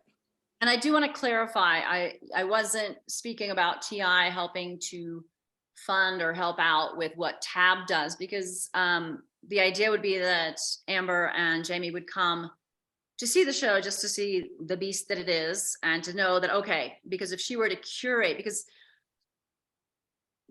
native designers aren't going to be able to send a line of 10 to 14 things that have been ready to made and manufactured, because a lot of them are custom made, like a lot of the designers do, and then they get their 501c3 and they're done for the year, and we showcase them. This would be a curated collection, because she's a curator of the designers that she's worked with in the last 9 years, to say, just like, look, people, and then also the reason why I was thinking it would just be bringing them for, whether it is Indigenous Peoples Day or in November, like you mentioned, for a talk. And I would want it to be at the Palm, or somewhere like big like that. Is that if she were then to come, if they were to come and you were there on the stage, that would be the TI program with TAB collaboration underneath, because then that would set the stage and an understanding for the February 2024 show of what people are now visually seeing. Amber Dawn did say some of these outfits, some of the designs that are at the museum at IAIA are part of the Smithsonian collection. So they are going back to the Smithsonian January 8th. Interestingly, one of the sponsors of the entire show is Ralph Lauren. But so she could possibly bring a few outfits to have in a gallery to see some of the fashions from 1960 and stuff. And then that, like I said, would be a stepping stone then for TAB to fund everything that happens during the shows. Does that make sense? So I'm not, I'm only saying, like, TI has the little October, November thing, and then TAB. So, and I think that's a really neat collaboration too, to share top billing. Yeah, Okay, I think that, cool. David, just on that note, like, Mushroom Fest is a huge time that TI is sort of like put on the map, but we do need to round out our calendar year with just other events that, that our name pops up into casual discussion more frequently. And so I think that, these collaborations are just a great way of building out the brand and just making sure that, that we have the opportunity to send someone up there and just talk about the Institute, or represent the Institute in a meaningful way. Just that we, brand ourselves that way, and we have that outreach. And because I think that it's super important. And I think that, again, going back to this whole idea of collaboration with these other nonprofits, like, we all need support. And in the past, I think people have been saying, like, oh, we don't want to steal each other's donors and stuff like that. And I just don't think that that's the case. Like, there's plenty of money in Telluride. Like, we just need to all support one another, and it will work out in the long run. If anything, I can see a donor, a supporter of TAB seeing what TI is bringing as well to the table. Yeah. And then saying, okay, well, this year it's, my end of year giving is 50, 30, 20 instead of 100%. You know what I mean? Yeah. So that helps everyone out. Yeah, for sure. Well, thank you so much for bringing that up. I think that what we should do is definitely get that cultural team put together and have that be like one of the, the topics discussed in the future cultural team call. And I think that, moving forward from here, we kind of jumped into programs a little bit, and I want to make sure that we take advantage of our program directors that are on the phone right now, because I know that sometimes people have to leave towards the end of the meeting. And I think that Joanna is taking time off of work today to be here with us. So I'd love to get a quick programs update from Joanna about Talking Gourds. And for all of you don't know, she jumped into this role recently, and has really, she's already been working with Talking Gourds for a long time, but she's doing a great job with her program summaries and just keeping us really in the loop. And we've got, a few things to wrinkle out, but we're excited that she's in this position. Hi, Tucker. Would you like me to go ahead and start talking about Talking Gourds and our different programs? Yeah, just like an update for everyone here, because some of the board members are really familiar with it and others aren't. Yeah, for sure. Joanna Hi, everybody. talking. This is Joanna. Thanks. Great. This is Joanna from Talking Gourds. Our good friend Art Goodtimes, who has been very much involved in the inception of this program and its building over time, is not able to be with us today. But I would like to say thank you to everyone for all of your information today. I'm really looking forward to being part of the cultural team if that comes to fruition. And I'll keep it brief here. I just want to give you really the nuts and bolts of what's happening. And my email address is easy to find, joanna@TellurideInstitute.org. If you would like to have any follow-up at all, I'm easily contacted for further details and happy to chat more. I just want to give a little overview of what Talking Gourds is about. Tucker, do you have a time frame that you would like me to stick to? I would say like 5 minutes or something per program. I can easily do that. The purpose of the Talking Gourds poetry program is to cultivate joy and community around the written and spoken word, to pass the gourd, which is the invitation and permission to write and speak to the old, to the young, established, new, and previously uninvited voices, and to move fearlessly toward new ways of sharing poetry.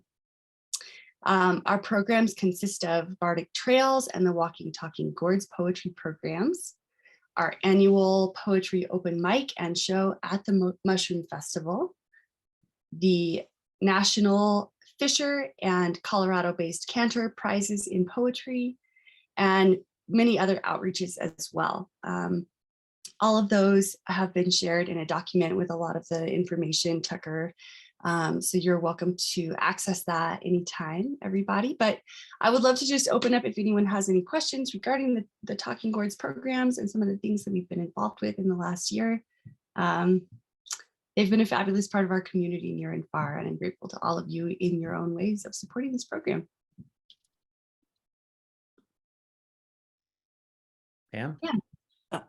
I think it's really enormous what Talking Gourds has done and how much poetry there is now in our region. Just it bubbles up all over the place, and it's because of the hard work of Art and a number of you other poets that has happened. I was specifically wondering whether there's any Talking Gourd specific outreach to the children and young people of our region vis-a-vis poetry.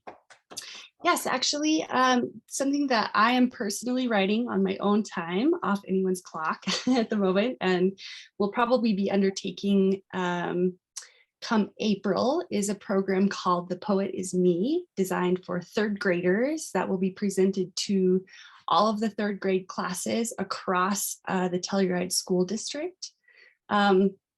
I identified this age group as an age before which young creators have a solidified concept of what is poetry and what is not. And actually, that's an incredibly pivotal point at which to foment creativity. It's a really fun age at which they can be really confident about their voice as a poet. So that's a program I'm working with the school district and third grade teachers on. And I'm trying really hard right now to get funded for having a bilingual and or fully Spanish speaking program as well, because at the moment we don't have anything that's directed specifically towards the Spanish speakers of our community. And I think it's very, very relevant for anyone to write poetry in the language that's closest to their heart. So I'm working at that at the moment. And if this ends up being helpful and useful for our immediate community in Telluride, I would also really, and I'm working towards moving it through Norwood, Naturita, Nucla, and beyond into the Paradox Charter School at the very beginning. So hopefully throughout our entire watershed, and we'll see what happens. Sounds so exciting. I'm gonna follow up with you on it. Yeah. Yeah, Can thank I- you, Pam. And Peter? Just to say something quickly, answering Pam's question regarding young people. There's a group of young people who are a little older than fourth graders. They're in their 20s here who are interested in poetry and spoken word, and they have a little community and share, and they don't have any involvement in talking gourds at all. And I asked one of them if they would consider being like a director of the youth young person segment, and never heard back. But maybe I can try harder and we can try to get them going. Maybe they could even have their own thing and not come to our stodgy affairs. That we could Hi, help Peter. them. Are you talking about the Fig and the creators of the Fig? What is the Fig? No, maybe. I don't know what you're talking about. Is it an online or in-person kind of poetry and comedy gathering? Just a young friend who said they have lots of friends who do spoken wordy storytelling and whatnot. Awesome. Well, maybe let's chat together, because I think I'm in touch with these people as well. You never know. Yeah. Sounds good. And we just applied for $4,000 to support that program. The Poet Is Me in the recent round of case grants. So hopefully we get some funding for that moving forward. And just really appreciate Joanna stepping into this role. With arts health over the past few years, it's been something that has been challenging, and it's kept on flourishing, and it had to switch to online, and still working out. And for anyone that got to go to the poetry show at Mushroom Festival, Art and Joanna are also a hysterical, wonderful team, announcing all the poems up on stage. Thanks, Tucker. Yeah. And this is Joanna again. I just wanted also to say that one of the really kind of intangible goals that we're really working towards in Talking Gourds, again, is toward that involving voices who have not been involved in the past. And frankly, Talking Gourds has over time been a very insular community. And it's very important to us moving forward to involve other parts of our community and beyond who haven't been traditionally invited to this space. And so our very first poet of the year is Jose Alcantara out of Carbondale, I believe. He's one of the Cantor Prize finalists for 2022. And it's going to be really important to us moving forward to do things what we've been doing on Kodo, the Poements on the Air, passing the mic, passing the gourd to people who have not been traditionally represented in poetic spaces.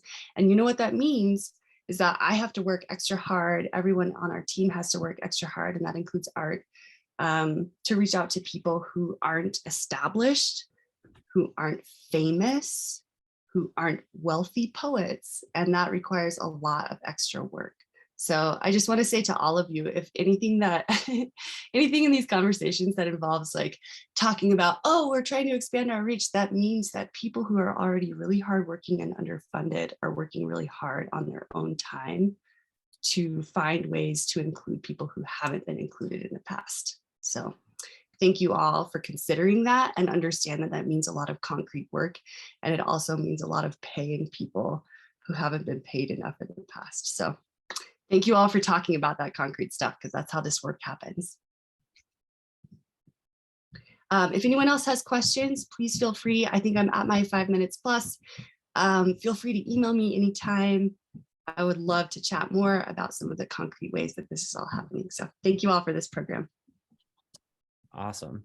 Thank you, Joanna. And I will pass it on to Teal for Mushroom Festival, and have a little update on Mushroom Festival and how many I'm seeing a lot of people that were all at Mushroom Festival on the screen right now. So a lot of you got to experience it firsthand, which is wonderful, and is probably something that that we need to continue to talk about in the future, is the fact that, Mushroom Festival is one of the times that a lot of our board members are all together, and it's a time that we, experience and enjoy the Mushroom Festival, but we can also probably be, utilizing it better to talk more about, Telluride Institute as a whole, like, at different events around Mushroom Festival. One of those events last year was the annual dinner, which I got to be a part of, Ongos in La Mesa, which was terrific. And I will turn it over to Teal. Thanks, Tucker. Hi, everybody. Great to see all of your lovely, shining, happy faces. I've been doing some really exciting work with the Mushroom Festival in the last few months. I'm now officially operating as a co-operations director with Matt. He and I are taking that on together as Ashley has stepped back. And we have made some big changes working closely with a variety of you that I see on this call, Tucker and Dan and Lori and Chris. Thanks for all of your help and support as we're rebuilding and restructuring for going into this next year. One of the big changes that's been made, along with Matt and I stepping into this leadership role, is to work year round on the Mushroom Festival so that we can start to spread out the workload and have the workload be more equitable and collaborative, inclusive, and more room for creativity and expansion. And that's already been happening. One of the other areas that I'm excited about is the growth of Team Mushroom and the appointing of Lori as the point person lead for that group, which is so critical because now she's responsible for organizing and orchestrating and initiating calls, which we'll be having on a monthly basis. And that allows for Matt and I to come to the table, share what we're working on, and ask for support from this robust, diverse, and experienced team. And it's been neat to hear how excited all the members of Team Mushroom have been to want to step in and start contributing their expertise. So that's what we've been up to for the last couple months.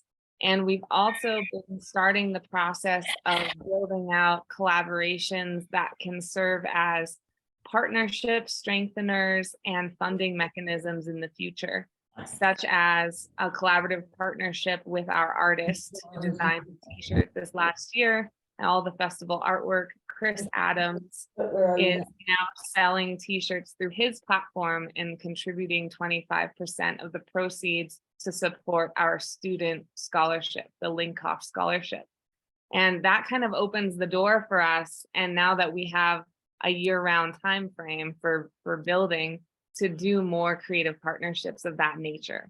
And all of that will help to enhance the quality of the festival and the experience and the sustainability and the financial viability.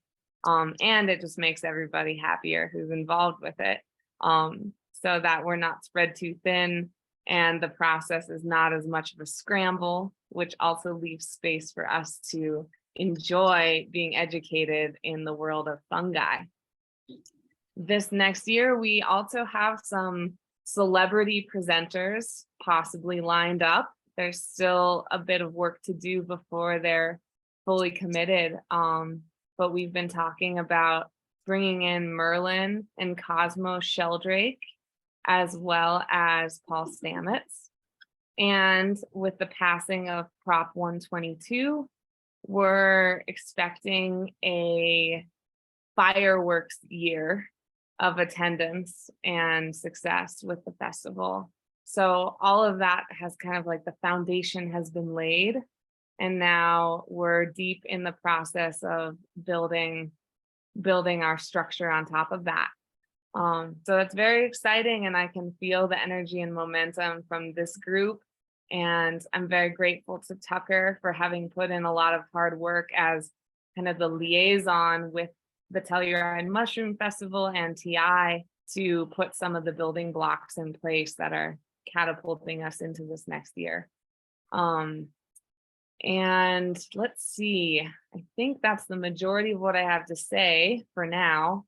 I'm personally grateful to be stepping into this role, and I appreciate the receptivity from this group to want to put support into the people who make all of these things happen. I've worked for nonprofits for the majority of my adult life, and it's always been a bit of a mixed bag. I've seen some examples and been a part of some examples in which people are not the priority, and those ones don't work very well. And so far, I've been feeling a great support and love from this group, wanting to do it right and take care of the people. And I hear all of that on this call as I'm learning more from these other programs as well. And I just feel that that's paramount. Nonprofits can't function off of passion alone. So thanks for your support. Thank you, Teal. Thank And you. Matt couldn't be with us today, but Matt's the other half of the cooperations directors, and Ashley was a part of that team last year and has moved on, but it's a really great opportunity to stabilize that team and to have them working more year round, like Teal said.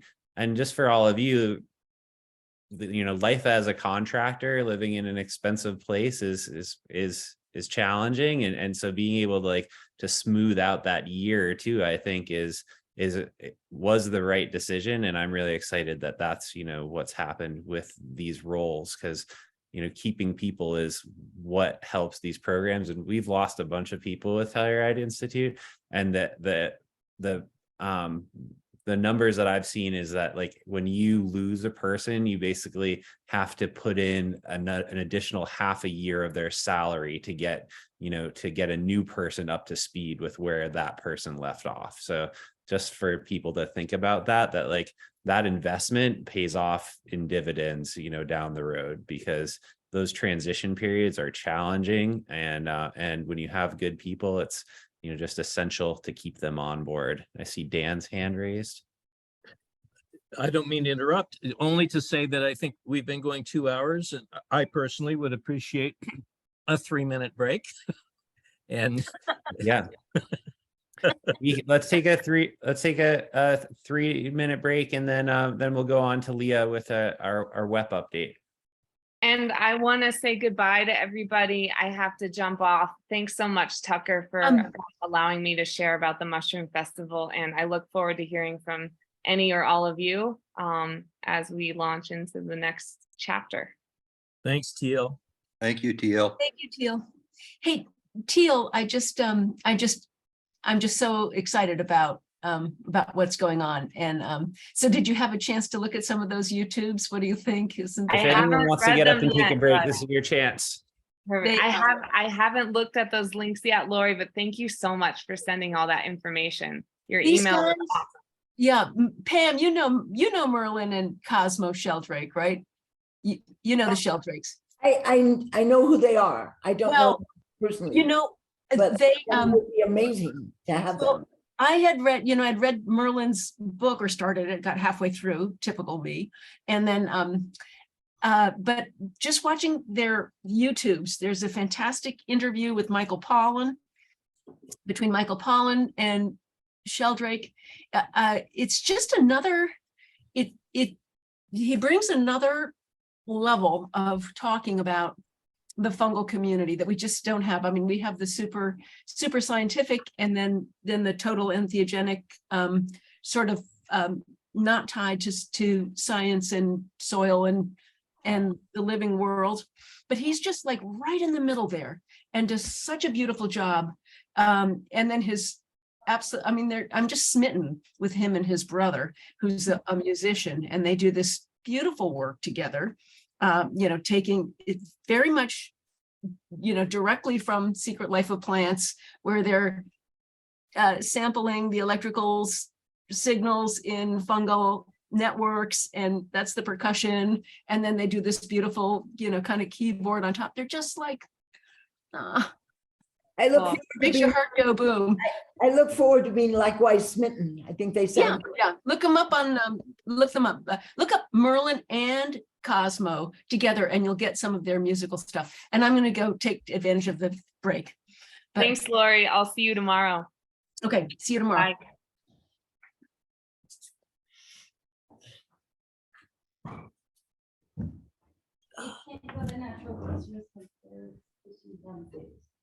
There's issues what?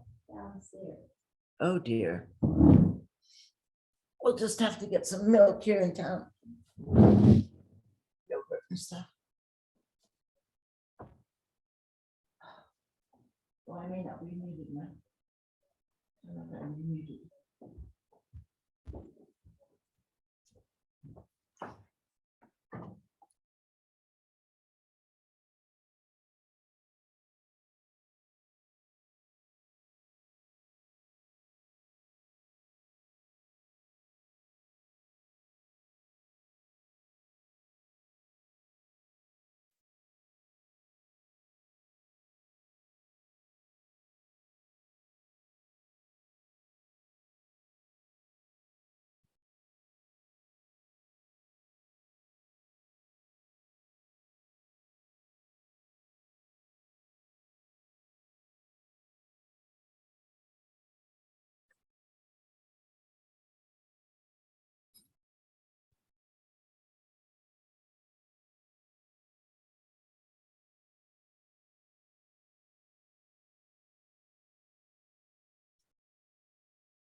Great.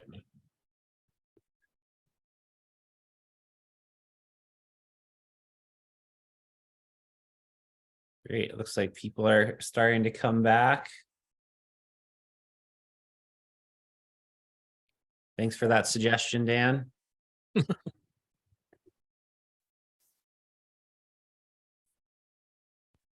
Purely selfish.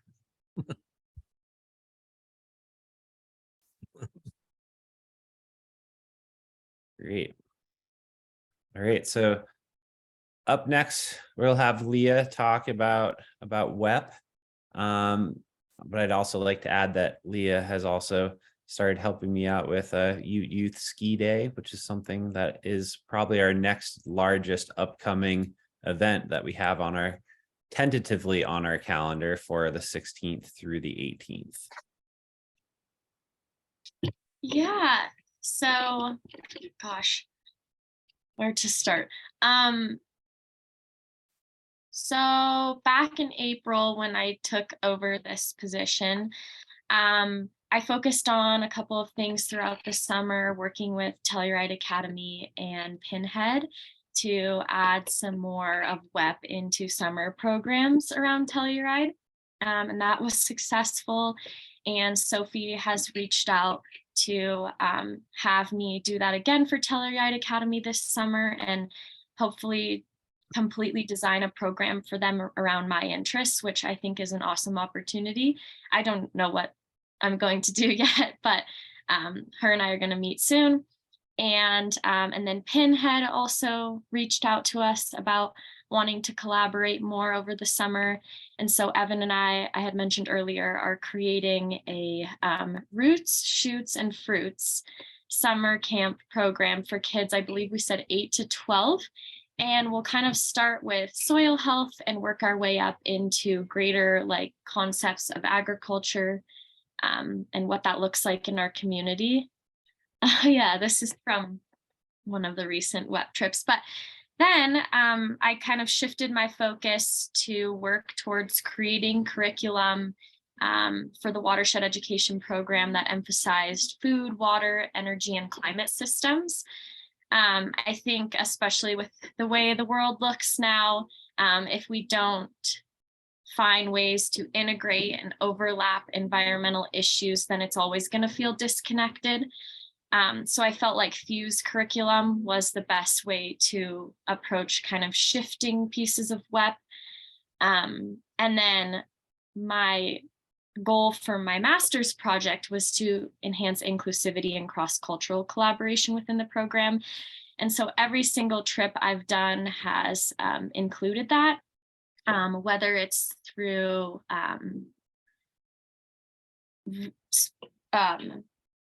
like stories or different ways of using knowledge from different cultures into programs. That's kind of been my approach with it. And so I'm still working on that curriculum, but fall for WEP went really well. I think we took 5 or 6 total WEP trips. Some were past trips that schools and teachers have done every year. Some were new ones that I created. So I think that's a good start. I think there's still a lot of work to do, but I definitely saw more teachers being open to new ideas and new concepts that I was trying to come up with. So 2 of my favorite trips that we took that I'll just highlight that were newer ones from this year is the entire 4th grade class from the Telluride school went with myself and Elena from Pinhead Institute to Chris Holstrom's farm. And they learned about basics of farming and gardening and kind of the community and cultural pieces of that here in Telluride and the surrounding region.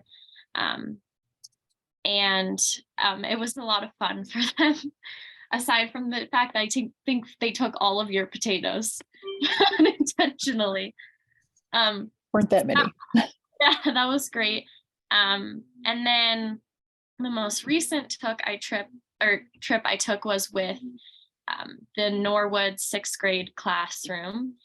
And it was the watershed tour that they've taken in previous years, but I tried to put my own spin on it. And we really emphasized, Indigenous history in these mountains, and how different cultures have relied on water, and how different stakeholders have different future visions of the watershed. So we met with some past participants like San Miguel Watershed Coalition and the Telluride Ski Resort. But we met with others as well, and we went to Indian Ridge Farm and really talked about water conservation. But I think there's still a lot to be done. I'm still in school, so it's definitely difficult for me to put as much time and energy into WEP as I would hope to. But luckily I'm graduating in May, well, as long as everything goes well. And my goal is to try to have more programs year round in WEP that use different forms of knowledge, continue to focus on Fuse, and like bring in the bigger picture. Because I think technical skills and history are all valuable, but they're more valuable when they're all overlapping through these programs.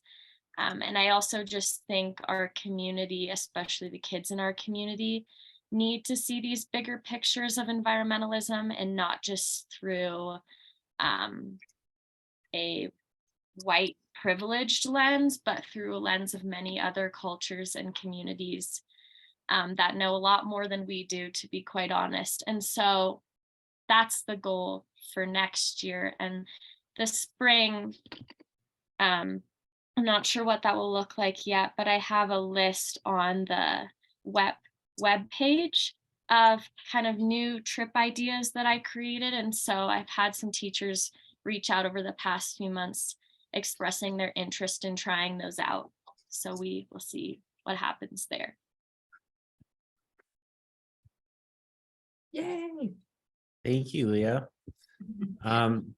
Yeah, and I just want to say that, sort of Leah's approach to WEP and just her willingness to look outside of just her program and think about like doing other things too, I think is something that I've just really appreciated, because I think that that's, again, where the strength of Telluride Institute lies, in the diversity of its programs, and, the people that like to know a little bit about each of our programs, I think are the type of people we want to work with. So I just want to say that I really appreciate you stepping into these other roles, Leah. There's oftentimes things that just pop up, and Leah's been super flexible with being like, hey, I'm really interested in that too. Sure, let's make it work. So I think that there's a lot that can be done. And then there's also just the approach of her being a graduate student and teaching at the same time is an experience that I also had. And it's really a wonderful way to actively use your education. So it's I think that, there's a lot more that I think that, Leah, we could talk about as far as, your experience and how it's incorporated into your your experience with WEP as well as MEM, and there's some more work we could do there to sort of share that story with the general public. Yeah, I think one thing that I realized I just missed that can't be overlooked is how the ties team has also like played a role in what I'm trying to do with WEP. And I think aside from the aspects of like DEI and cross-cultural collaboration and everything, we're also trying to, like with Evan and Dan, bring in Scape and be able to use Evan's lab more. But yeah, I think there's room for all of it.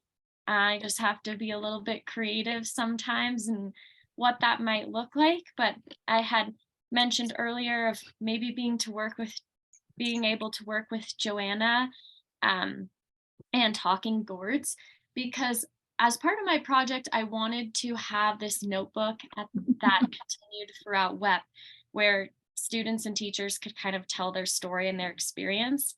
And it hasn't really worked so very well so far. I just think teachers get really busy, but it would be pretty fantastic to have some of these WEP programs include a little lesson on poetry and allow a student or 2 or 3 to write a poem related to their experience and have this running storybook, poetry book, maybe for that 3rd grade age, like Joanna was mentioning, so that there's this creative artistic piece that comes out of it as well. But Great.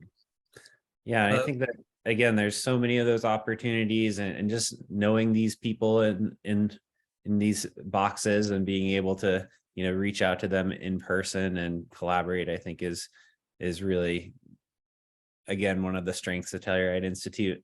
I'm going to pass it over to Evan to talk briefly about ESSEL. And this is, you know, a program that Evan has launched and has been doing, you know, largely on his own. And recently we're trying to get him more support and more enthusiasm. And they just had everyone over to his place from the TIES team that could make it the other day.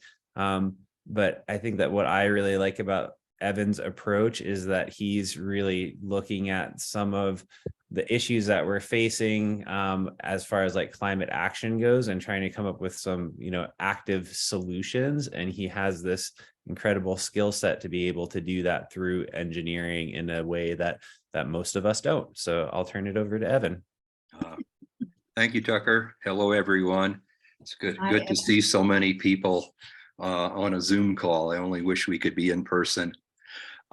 Yeah, you know, the idea behind this lab is really to provide capabilities to look at the resilience of communities in the face of environmental challenges, particularly global warming, but also to try to create bridges between science, and by science I'm talking environmental science, and actions that can be taken within communities to not only undertake more environmentally sound practices and to be stewards of sensitive ecosystems, but also bring that knowledge back into the communities so decision makers and citizens can be engaged in looking toward the future and being part of the plans that need to be defined and executed to make communities more resilient.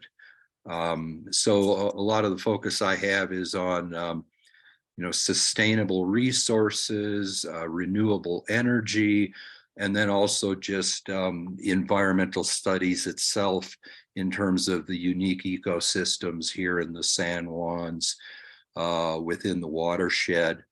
So, for example, you know, one of the projects that I've been working on is forest health monitoring using wireless sensor networks, and hoping to look at some strategies where we might work with the U.S. Forest Service and other stakeholders in monitoring our forests in ways that will provide insight into the impact that is happening due to the mega drought and the other environmental conditions. Another program is a sensitive wetland assessment and monitoring project, SWAMP. And that is to focus on sensitive wetlands and trying to understand the fundamental interactions among the life forms in those wetlands that sustain them, monitoring indicator species to look at the impacts of changing climate patterns and other impacts on these sensitive wetlands. So, of course, one of the wetland areas that we're all familiar with is the Prospect Basin Fens. Right now, we've had the great fortune of having many, many years of research being conducted up in the Fens by David Cooper and students and others. Right now, we have 2 students finishing graduate degrees with research done in the fens, Kate and Eduardo. And once they're finished with their research, we really don't have another student in the pipeline. So I've been working a bit with David Cooper and John Hebden about how we can line up future students to continue work in the fens. So I'm taking one of the laboratory capabilities that I've been developing, which is to look at the peat core samples from the fens and do a microfossil analysis of those samples to understand much better the history of the fens back, 12,000 years or so.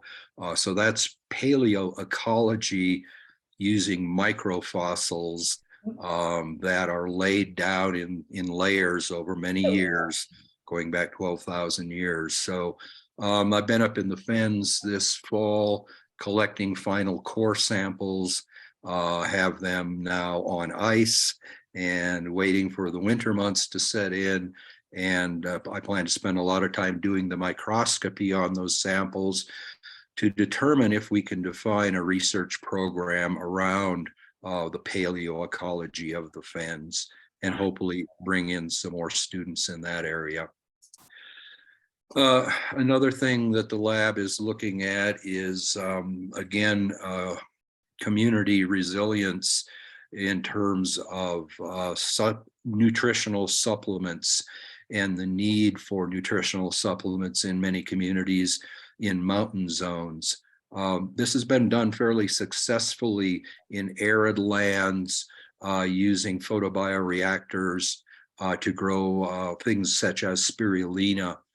So the question is, can some practices be established that can actually operate in mountain environments where the yearly climate cycle is significantly different, and the challenges of having a photobioreactor are quite different in that you have to account for freezing temperatures in the winter and factors like that. So there's a program I call Nutritional Supplement Photobioreactor for High Mountain Environments, which is to try to establish an engineering principle for a bioreactor that is both very affordable and can operate year-round and have a capacity of about 25 liters to provide nutritional supplements for a family of 4. And by inexpensive, talking about an investment of around $200 for such a system and to be able to operate again in the mountain environments.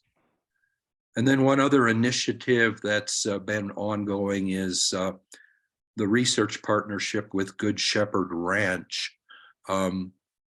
That research partnership began looking at the geothermal energy potential of Western Colorado, particularly up on Horsefly Mesa, where they have near surface geothermal heat, and to capitalize on that geothermal potential to do greenhouse operations, where that would provide direct heating.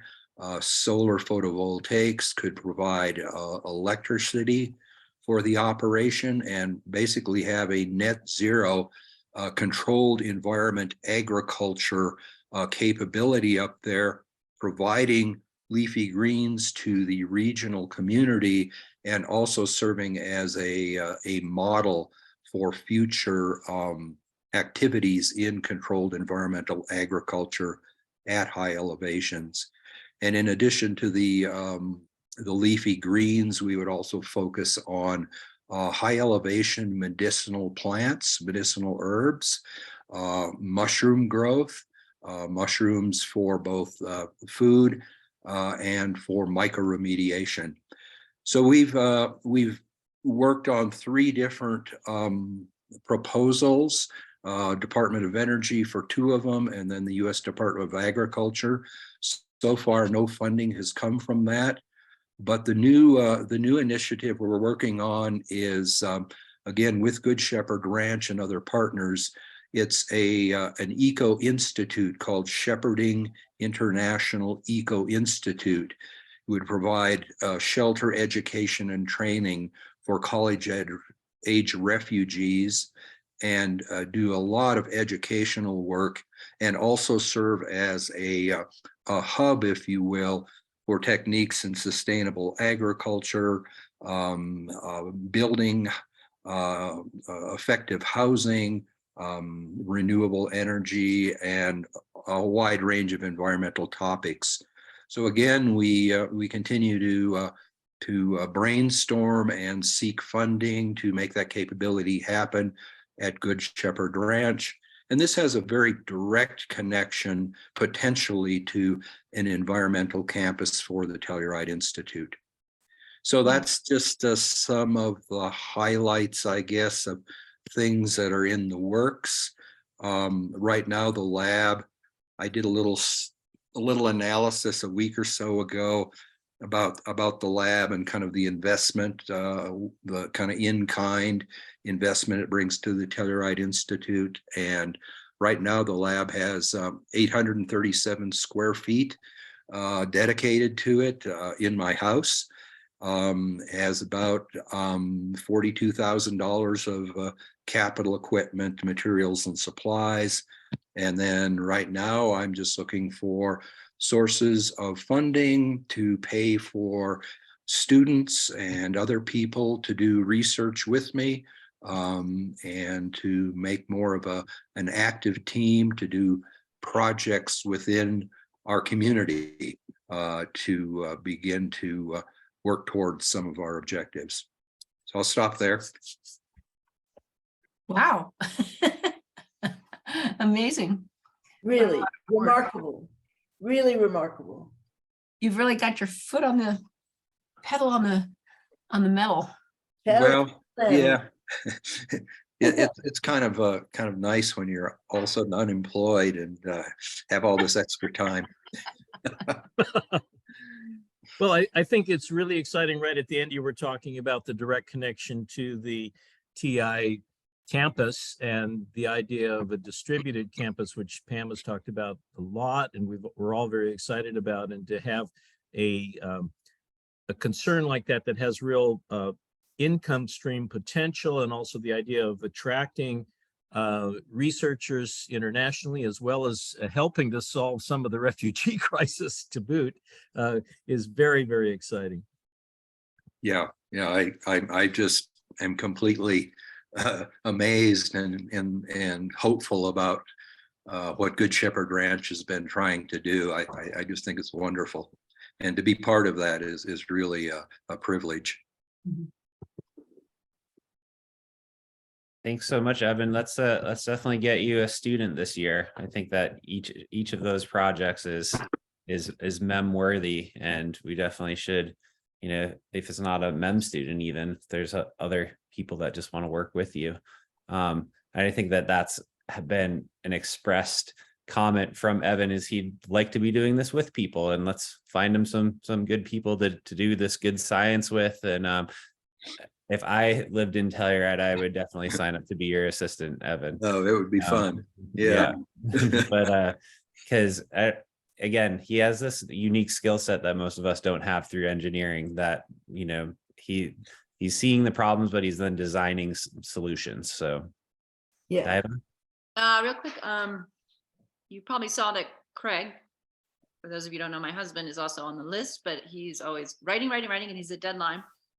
But when you mentioned the paleo analysis of the microfossils in the fens, that's when I got up. I don't know if you noticed, and I went to his writing room and I said, oh my gosh, you got to hear this, because he has written books on Ice Age and such things. Oh, so yes. just take note of, first of all, he needs to tour the fens, which we know needs to happen, right, Tucker? And then that could be something where you guys, that's the connection for him. So that's super cool. Awesome. Great. Yeah, that's an exciting opportunity. Yeah, great. And I think Evan kind of touched on the FENS project, and I can go into that briefly. But basically this summer, we had the Dr. Cooper and Kate and John Riblin and Eduardo. There are the 4 researchers all come out and present first at the library, and then we did tours throughout the fens with a group of like 20 people. And I wrote up a little blog that you can read, but it's just like a really wonderful experience. And I think that the part to me that stuck out the most was that Kate, who is one of the researchers, commented that it was just so nice to actually be able to share her work with the public, and that this is something that I think that Telluride Institute really could, do more of. It's almost like this way of how do we help promote all this great work that's going on in the area in an interesting way that brings the general public to it. Because Kate was saying, most of her field life is spent, in the field alone, gathering all this data. And the ability to like share her work with others isn't something that actually most graduate students get or PhD candidates get, is, like having someone put together that event for that research was something that she particularly appreciated. And that was sort of echoed throughout the team, that, that this is something that more people should be doing to share good science, to bring scientists to the general public and do it in a way that's interesting and engaging. So I think thought it was Joanna successful. had her hand up there briefly. I don't know, Joanna, did you have something to offer? No, I just dropped it in the chat, just that I was just giving a thumbs up because there's amazing community buy-in to this stuff through community institutions like the library. Our other ecological community organizations have done a fantastic job of collaborating on this stuff as well. And people love the Fin programming. So just wanted to say big thumbs up, and anytime you want to do more. Yeah. Lori, let me Okay, just go finish for this it. thought, because I wanted to echo what Joanna was saying, and then also kind of circle back to what Leah mentioned about this sort of intersectionality. And as we design programs and get involved in seeking funding for programs, to have what TI is uniquely positioned to do is to have this combined interdisciplinary agenda of having both a cultural and a environmental sustainability goal in mind. And how do these support one another? I mean, that's part of our mission, right? The cultural and environmental sustainability. And so what you just said, Diva, about Craig and how that could intersect with Evan, and how Leah is looking at issues of the youth community and, the WEP programming. And we've done other curricula. I've got one called Testing the Waters that I've used in Arizona that combines poetry and video and animation with science education, STEM, so STEM to STEAM, all that kind of thing. So it's something we're really uniquely positioned to do. And so I'm so excited to hear this conversation about these intersections. Sorry, Lori. Oh, go ahead, Joanna. Or you were just saying yes. You go first. You were ahead of me. No, I've always recently had in the back of my mind the idea of a salon series, which would be like sort of a way of sharing these conversations with the town, or even in Town Plus Zoom. It could be something like that. It could be basically a series of discussions that happen maybe at the library or other sites, maybe even rotating sites. But I've always had this vision of Diva being the hostess for a salon series along with Joanna. and just the topics are so compelling in and of themselves, but this intersectionality and this sort of invitation to take something that's a science subject and stretch it is something that I just love. And I mean, I think that's what just keeps me so excited about TI, is that this is sort of where that happens. And we're not really doing enough. I mean, we could do more to share that. Yeah. Joanna, do you want to comment on that? I want to share something with all of you after Joanna's comment. Okay, I'll keep it brief. I just wanted to say I hear a lot of talk about intersectionality here at TI, and I think it's really amazing that there has always been an intense focus on Indigenous inclusion, which is deeply, deeply fundamental to what we have to bring to our community and beyond. And if you are forgetting that Telluride is comprised of up to 30% Latinx and Hispanic folks, you're really missing out on a really massive part of our community. And what that means is having Spanish speaking programming. And I have to say, massive gratitude to everyone at Telluride Mushroom Festival who worked really hard with us at the library to bring some bilingual and Spanish speaking programming to the Mushroom Fest attendees. And we're already working together with my very dear colleagues at the library who are Latinx folks to create some Spanish speaking foraging and mushroom programming for next year. That's kind of like already in the works that people are already excited for. I just have to say, if you're missing out on Spanish speaking programming, you're missing out on 30% of the community integration that really needs to happen. So these are very high level conversations. These are things that really hardworking individuals may or may not have time for it in their lives, but I think there's space to create inclusion and integration with that. Thank you. I want to quickly mention that at a couple of board meetings ago, I think it was, Rick Chavola said to us, we might be missing out on paying enough attention to that sector of our community. And his suggestion was pretty direct. He was like, yeah, when you talk about bringing on a new board member, you need to start considering that part of our community and so on. So I second your comments, Joanna, and I feel like it is something we absolutely need to pay attention to and look for that opportunity quickly. It was great to see Juliana and Art collaborate on a Spanish-English presentation, performance at Mushroom Festival last time, but it's a small start, but I think it was really significant. Yeah, I think that, this is something else just at the board level that we need to discuss. And my suggestion is that, that the executive team, looks at this as far as, the different bylaws and board positions. And that was one of the things on my agenda. We're getting kind of far down there in time right now. So my suggestion for that would be that, we try to tackle that in the executive team calls, just as far as our DEI work. And that we open that up to other people to participate in those calls. So as far as the executive team calls, my suggestion is that we have specific topics for our executive team calls in which people can volunteer to participate in them, like the DEI components, like the sexiest part of the organization, which is the budget, and all those fun things that people can be a part of, and thereby opening up those executive team calls to have these like specific topics that people can say, hey, I'm really interested in that one, I'd like to participate in that call.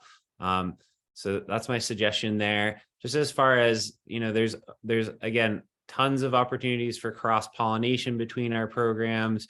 Again, anytime we're adding more, we've got to figure out where that more is coming from, because oftentimes at the board level, we can have these ideas and then they trickle down to actions, of the staff members, and that's can be a lot of work at times. And it's not to disclude any ideas. It's just to say, hey, we need to make sure that we take on what we can handle, and to make sure that we're going to commit to it if we go for it. I just wanted to share one thing with you all, because I think this is sort of what you were talking about as far as like other things that could happen. This is the new place that I'm starting to work. This is called they have a Sense of Place series that this woman Sarah hosts, and they connect all this stuff about the Columbia River Gorge through these stories, but they also have a podcast.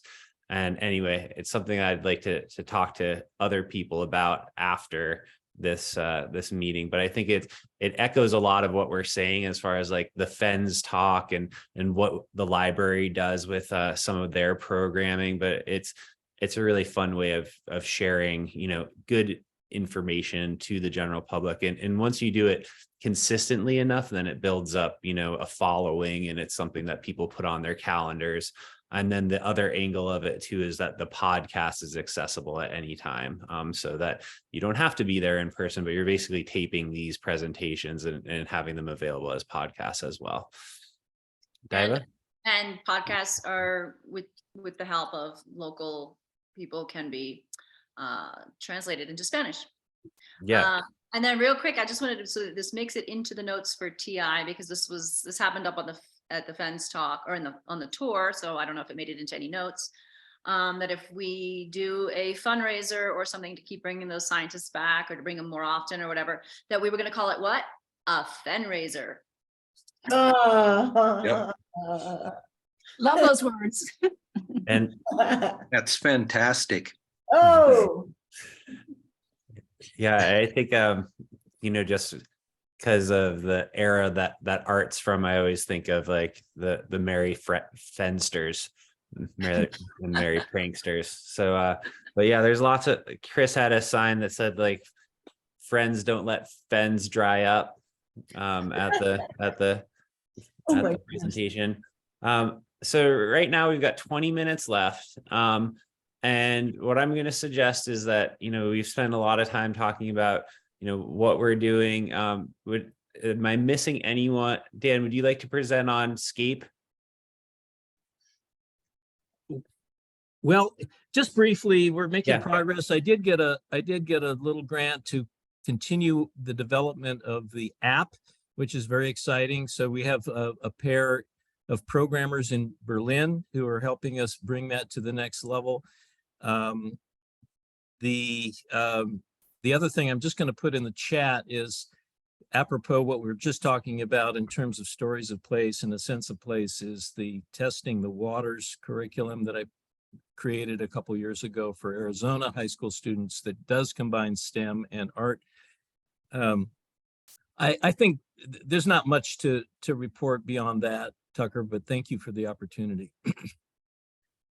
Thanks. And then Pam, do you want to talk a little bit about just some of the recent developments with the sci-fi library?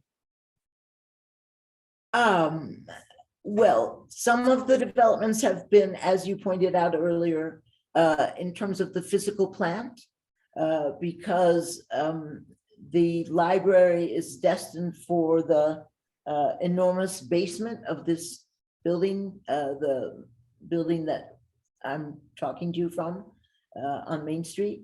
And so that basement, we are sort of systematically and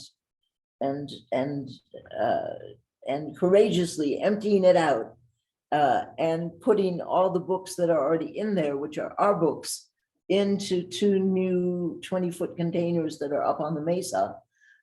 And that process will continue. Hopefully by the spring, we will have a basically empty basement.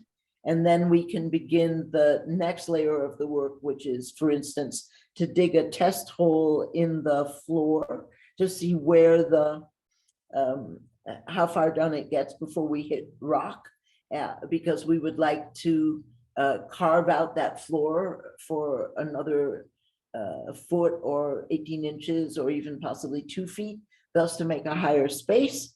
Once that's done, we'll stabilize it all, clean it up, and then,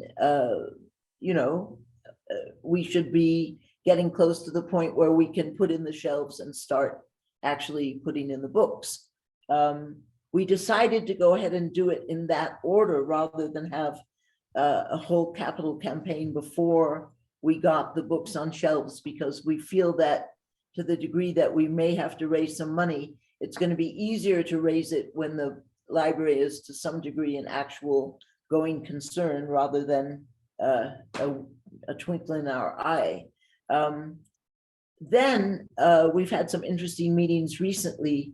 For instance, our friend Mia Maestro was in town over Thanksgiving, and she is very much in touch with companies that make movies, and she's also in touch with some of the film directors who have come here in the past and who have become excited about the idea of the science fiction library. For instance, the Mexican director Guillermo del Toro, who is an amazing director, who said he'd love to come back and do kind of projects with the library. So we began brainstorming about a kind of science fiction gathering, maybe a science fiction workshop and or festival, connected to the library, and bringing in some good people and raising its own money to do all that. Yeah, I think the library is becoming more and more real and getting closer and closer, and I'm very excited. And within the Telluride Institute, I noticed that we're beginning to have more specific science fiction conversations, like the one that Dan generated around that really interesting biographical article just a couple of days ago about Octavia Butler. There's just so much really good and exciting work to be done with the science fiction library that I'm just really glad we're getting much closer to an active project with it. Yes. Yeah. Thanks, Pam. Yeah, I think that, again, huge potential, and all those books are incredible. I've had the opportunity to be on a few of the calls with John Clute about sort of his vision for it, and talk to Pam and John about it. And it's just super exciting. We talked, the library has some potential interest. There's lots of, people that would support it. And I guess, like, just seeing the transformation of Bruno's and, the bookstore, and then thinking about the TI office being, in the back with the sci-fi library there, that would be like such a interesting hub. I think that's exactly the type of buzz that we need to create in order to get TI really, up front and in the center of the community again. So I think that, from the office a year and a half ago being like a storage space for a little while, to like moving towards Bruno's and the cafe and the bookstore, and then the work on the office and the library, like that's a ton of work. And I just want to say that's it. I think that it could be really, really cool. It is cool already, but it could be, just that much cooler. So thanks. I agree. And I should quickly mention that John Hausdorfer and I have started some brainstorming about building it might not be a MEM program, it might be a master's in arts rather than sciences, but a program where we could potentially get graduate students who want to come and work in and on the science fiction library. And for instance, on a project where, and Hausdorfer and I have talked about this a little bit, whereby there would be a way of putting together a science fiction kind of high nutritional package that would be made available to students who are going into and care for the environment in one way or another, because really a lot of that reading is very relevant, and it would be nice to make a format that would allow that to happen. Cool.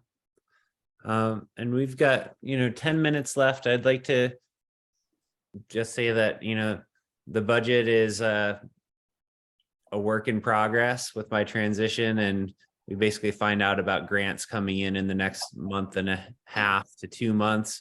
What I'd suggest here is that we establish a board meeting in February by which the budget for the year is approved, because and I think that should be annual. I think that the budget should be approved in February every year, and that contracts ideally if they're an annual contract, would also potentially be approved around that time. That's when we know the most of our figures for the year and what we actually have to operate with. Program directors will have their budgets put into QuickBooks Online this year. And so we'll be able to track the budgets versus the actuals. Rachel is going to do that as part of her bookkeeping services for us. So, you know, for the first time, you'll be able to really track those budgets versus actuals, which will be a really wonderful feature. The financials are all being uploaded to the financials folder each month, and Rachel's doing it for programs and for the overall institute. So that's also a big improvement from where we were, you know, a year ago. And, you know, we're on track to, you know, end the year in the black, and the Telluride Mushroom Festival did well. You know, things are tighter than we had hoped from our original budget prediction, and I account a lot of that to multiple transitions of people, as well as just the current economic climate with inflation being what it is. You know, the Mushroom Festival, I think, came in, you know, slightly under what they had hoped for the year, and expenses were a little bit higher. And just so all of you understand, Mushroom Fest is like 2/3 of our revenue for Telluride Institute. And so, you know, all those things said, we're still going to be fine. And the Institute has a bunch of grants written. And then tomorrow is Giving Tuesday. And I'm creating this e-newsletter to send out. If all of you could send me, you know, a few contacts or promise to forward on the newsletter to any of your contacts, that would be wonderful. The e-newsletter will link to some of the more recent blogs and updates on the website, and just also just ask people to support the Institute in general for the good work that we do. I think that one of the things that we really need to think about is, you know, just imagine how much information we all just shared about everything going on with Telluride Institute, and then imagine what that's like to try to explain to someone else about what Telluride Institute does. And, you know, we all have to work on what that messaging is that's succinct. And I think that somewhere along the lines of like community initiated interdisciplinary programs for environmental and cultural resilience, something along that lines. Like, it's just you know, just something I think that our current mission statement does a pretty good job, but we just all need to work on that as board members. Like, how do you explain all these great ideas and projects that we're working on in a way that connects with donors, in a way that they would want to actually give to a program or the whole institute? And yeah, and Joanna's saying, and pay the workers, because yeah, the bookkeeping has been so challenging, and it has been absolutely terrible for me to transition the bookkeepers this year. And the bookkeepers are, you know, also struggling. So it's like, you know, we have to really make sure that, you know, that we keep good people, because the transitions are really challenging. And I'd say that for me as executive director, like, that was what was my biggest challenge, and also just changed, you know, my idea of what could happen with Telluride Institute. Was when I started with Garrett and Ashley, like, it was just a totally different dynamic that we were trying to create. And then we had to turn it back over to more like separated programs again, because of just who we had on board. And I just say that, you know, we need to make sure that all of those transitions, that like the core stuff that we do with the bookkeeping and the budgets, is what allows us to do all the wonderful, great programs and ideas. And so thank you to Chris for also stepping into this new treasurer role. On that note, I would like to request that we assign an assistant treasurer from the board. And I don't know if anyone on the call right now would like to go for that position, but basically, the budget and the financials are a huge responsibility, and without me overlooking them, and Rachel will obviously be there, but we need, support from board members to really dive in there and get into the QuickBooks Online and just really help the program directors have a better understanding of, their budgets and what they have to work with. So I have some suggestions there. And I will still, be contracting and be able to share those suggestions. But I definitely say that, the transitions are what was the hardest part of the year. I have a question, Yeah. Tucker.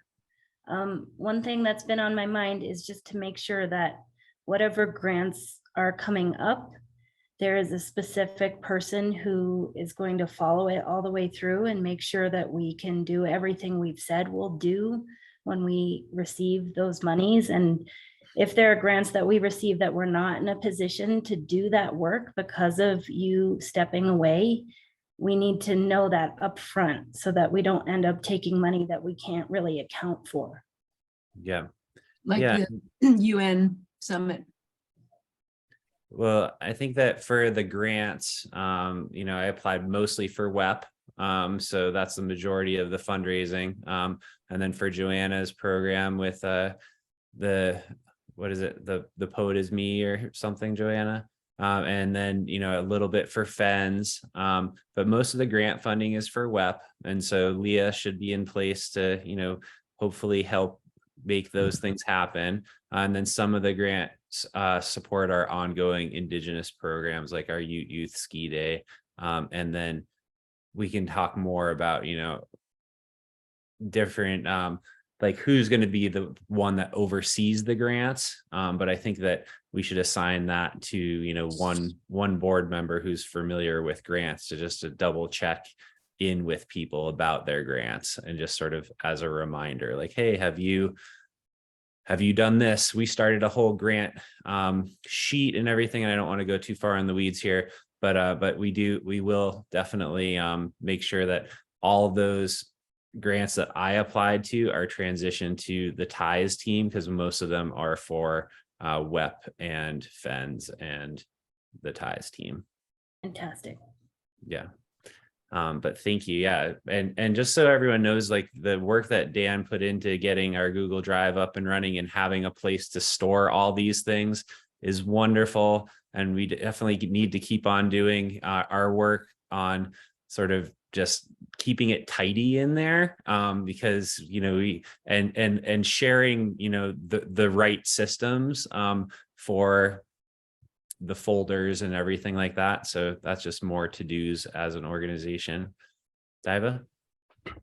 Regarding that, Dan, when you sent the email out saying we could log in with our Gmail account, diva@tellurideInstitute.org, is there a way we were supposed to set something up, Dan? I've looked at older emails like with a password so we can actually start using that address with the outside world for Yeah, I gotta not use my personal if I'm going to start reaching out. No, of course.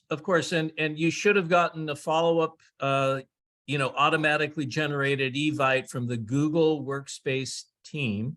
I looked for that and I didn't see it. Okay, let me make a note. I'll resend. If anybody else needs that, I'm happy to do that. We've just gone through that with Art in the last couple of days. Again, Dan, I've totally failed because I let it expire. So you have 48 hours. That's what happened.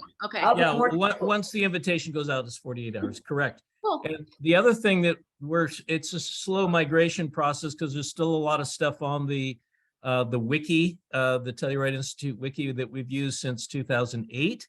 And there's things like the bylaws, the draft of the bylaws, which we've been discussing several times obliquely today, but that's currently on the new Google Workspace. And that's going to be something that we should update and actually approve with its updates in a coming meeting. So yeah, there's a lot. And if you are a program director, I think it's kind of incumbent upon you to really look at the structure of that particular directory and how that is shared and who gets to see all of that information. There's also an additional folder, which is kind of a high-level admin folder with some very precious documents that not everybody has access to, but it's not for lack of wanting to share that. If you do have an interest in those, we're happy to share, but we're just trying to kind of keep the wraps on certain documents. So yeah, it's still a work in progress, but I think it's really streamlined a lot of our operations. All right. So I think that yeah, I just want to say thank you to everyone. I want to respect our 3-hour mark. I just want to say that, you know, there's so much that I believe will be done, and that you're all wonderful people that I'm sure will take it to the next level. And I'll still keep on checking in with a bunch of you along the way. Hope to get back to Telluride sometime soon. And then also, you know, through some of my consulting, I can also share some of the new things that I'm learning from my next organization with you all about, you know, how they do things. And I just want to say there's no right way. I've been a part of a bunch of different nonprofits, and there's like best practices and all this stuff, but then there's also a lot of good work that doesn't get done in other nonprofits because they don't have the same connections and contacts and friendships that you all have. So I think that there's a lot to be said for all different methods. I just wanted to say that, you know, I hope that the potlucks and everything come back, and that you all get together in person, and that, you know, part of me stepping away is also to recognize that I do think that not being there was just like no longer good for the organization too. So I just want to say that I think that you'll all have a lot of fun in person with one another, and hopefully, you know, all the systems keep on working. And when things don't work, you know, the executive team is kind of the stand-in as an ED for the place to, you know, ask questions and get rapid feedback. Tucker, thank you so much. We're gonna miss you so incredibly. Yeah, it's so true. Thank you. And Tucker, you know, I just want to thank you for the blogs. I feel like those really those really are beautiful, fluid, accessible, I don't know, just kind of doorways into the different programs that you blogged on. Oh, Very thank nice. you. Yeah, I want to thank you all. I mean, I think that writing is something that I've always liked doing, and I wish I had more time to do it at Telluride Institute. And yeah, there's all sorts of things that I got to do in this position that were, you know, for the organization, but also for myself, which is why I thought it worked out so well for me. So I really appreciate the opportunity to work with all of you, and we'll continue to doing so in some way, shape, or form, and get back to Telluride soon. And in the meantime, I'm gonna get packed up and head to Costa Rica for 3 weeks to celebrate Enjoy my that. brother-in-law's wedding. Wonderful. Have safe travels, Tucker. All right. Yeah. Thank you again. Thank you, Thank you. Tucker. Bye, Thank you, Bye. Tucker. Thank you Bye, so much. everybody. You're Bye. wonderful. Bye. Thank you. I'm going to copy everything in the chat and share that as one document. And then also we'll make a transcript and a video of this whole 3 hours in the next couple of days. Thank Thanks, you. Dan. Yeah. Thank you. Thank you, Dan. Yep. Bye, everybody. Thanks, Bye-bye. Joanna.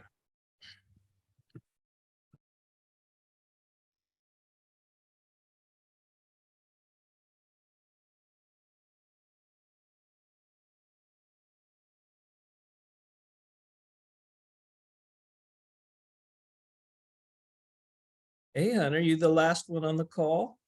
I know, I'm just getting Joanna's phone number. I'm gonna text her. Okay, love you, bye. Hey, Love wait you. a second. I've got a message for you. Hang on. You mean do No. I need to recopy it? No. Oh, no, you can stop recording. But actually, I wanted to say happy anniversary to you. Oh, no. Oh, I'm so miserable with this. No. It's my job to remind you that it's our anniversary. Oh my God. Okay, well, I'm gonna strip that out of the video. Oh, yeah, right. We don't want everybody to know our secret. Okay, I love you. Love you. Bye.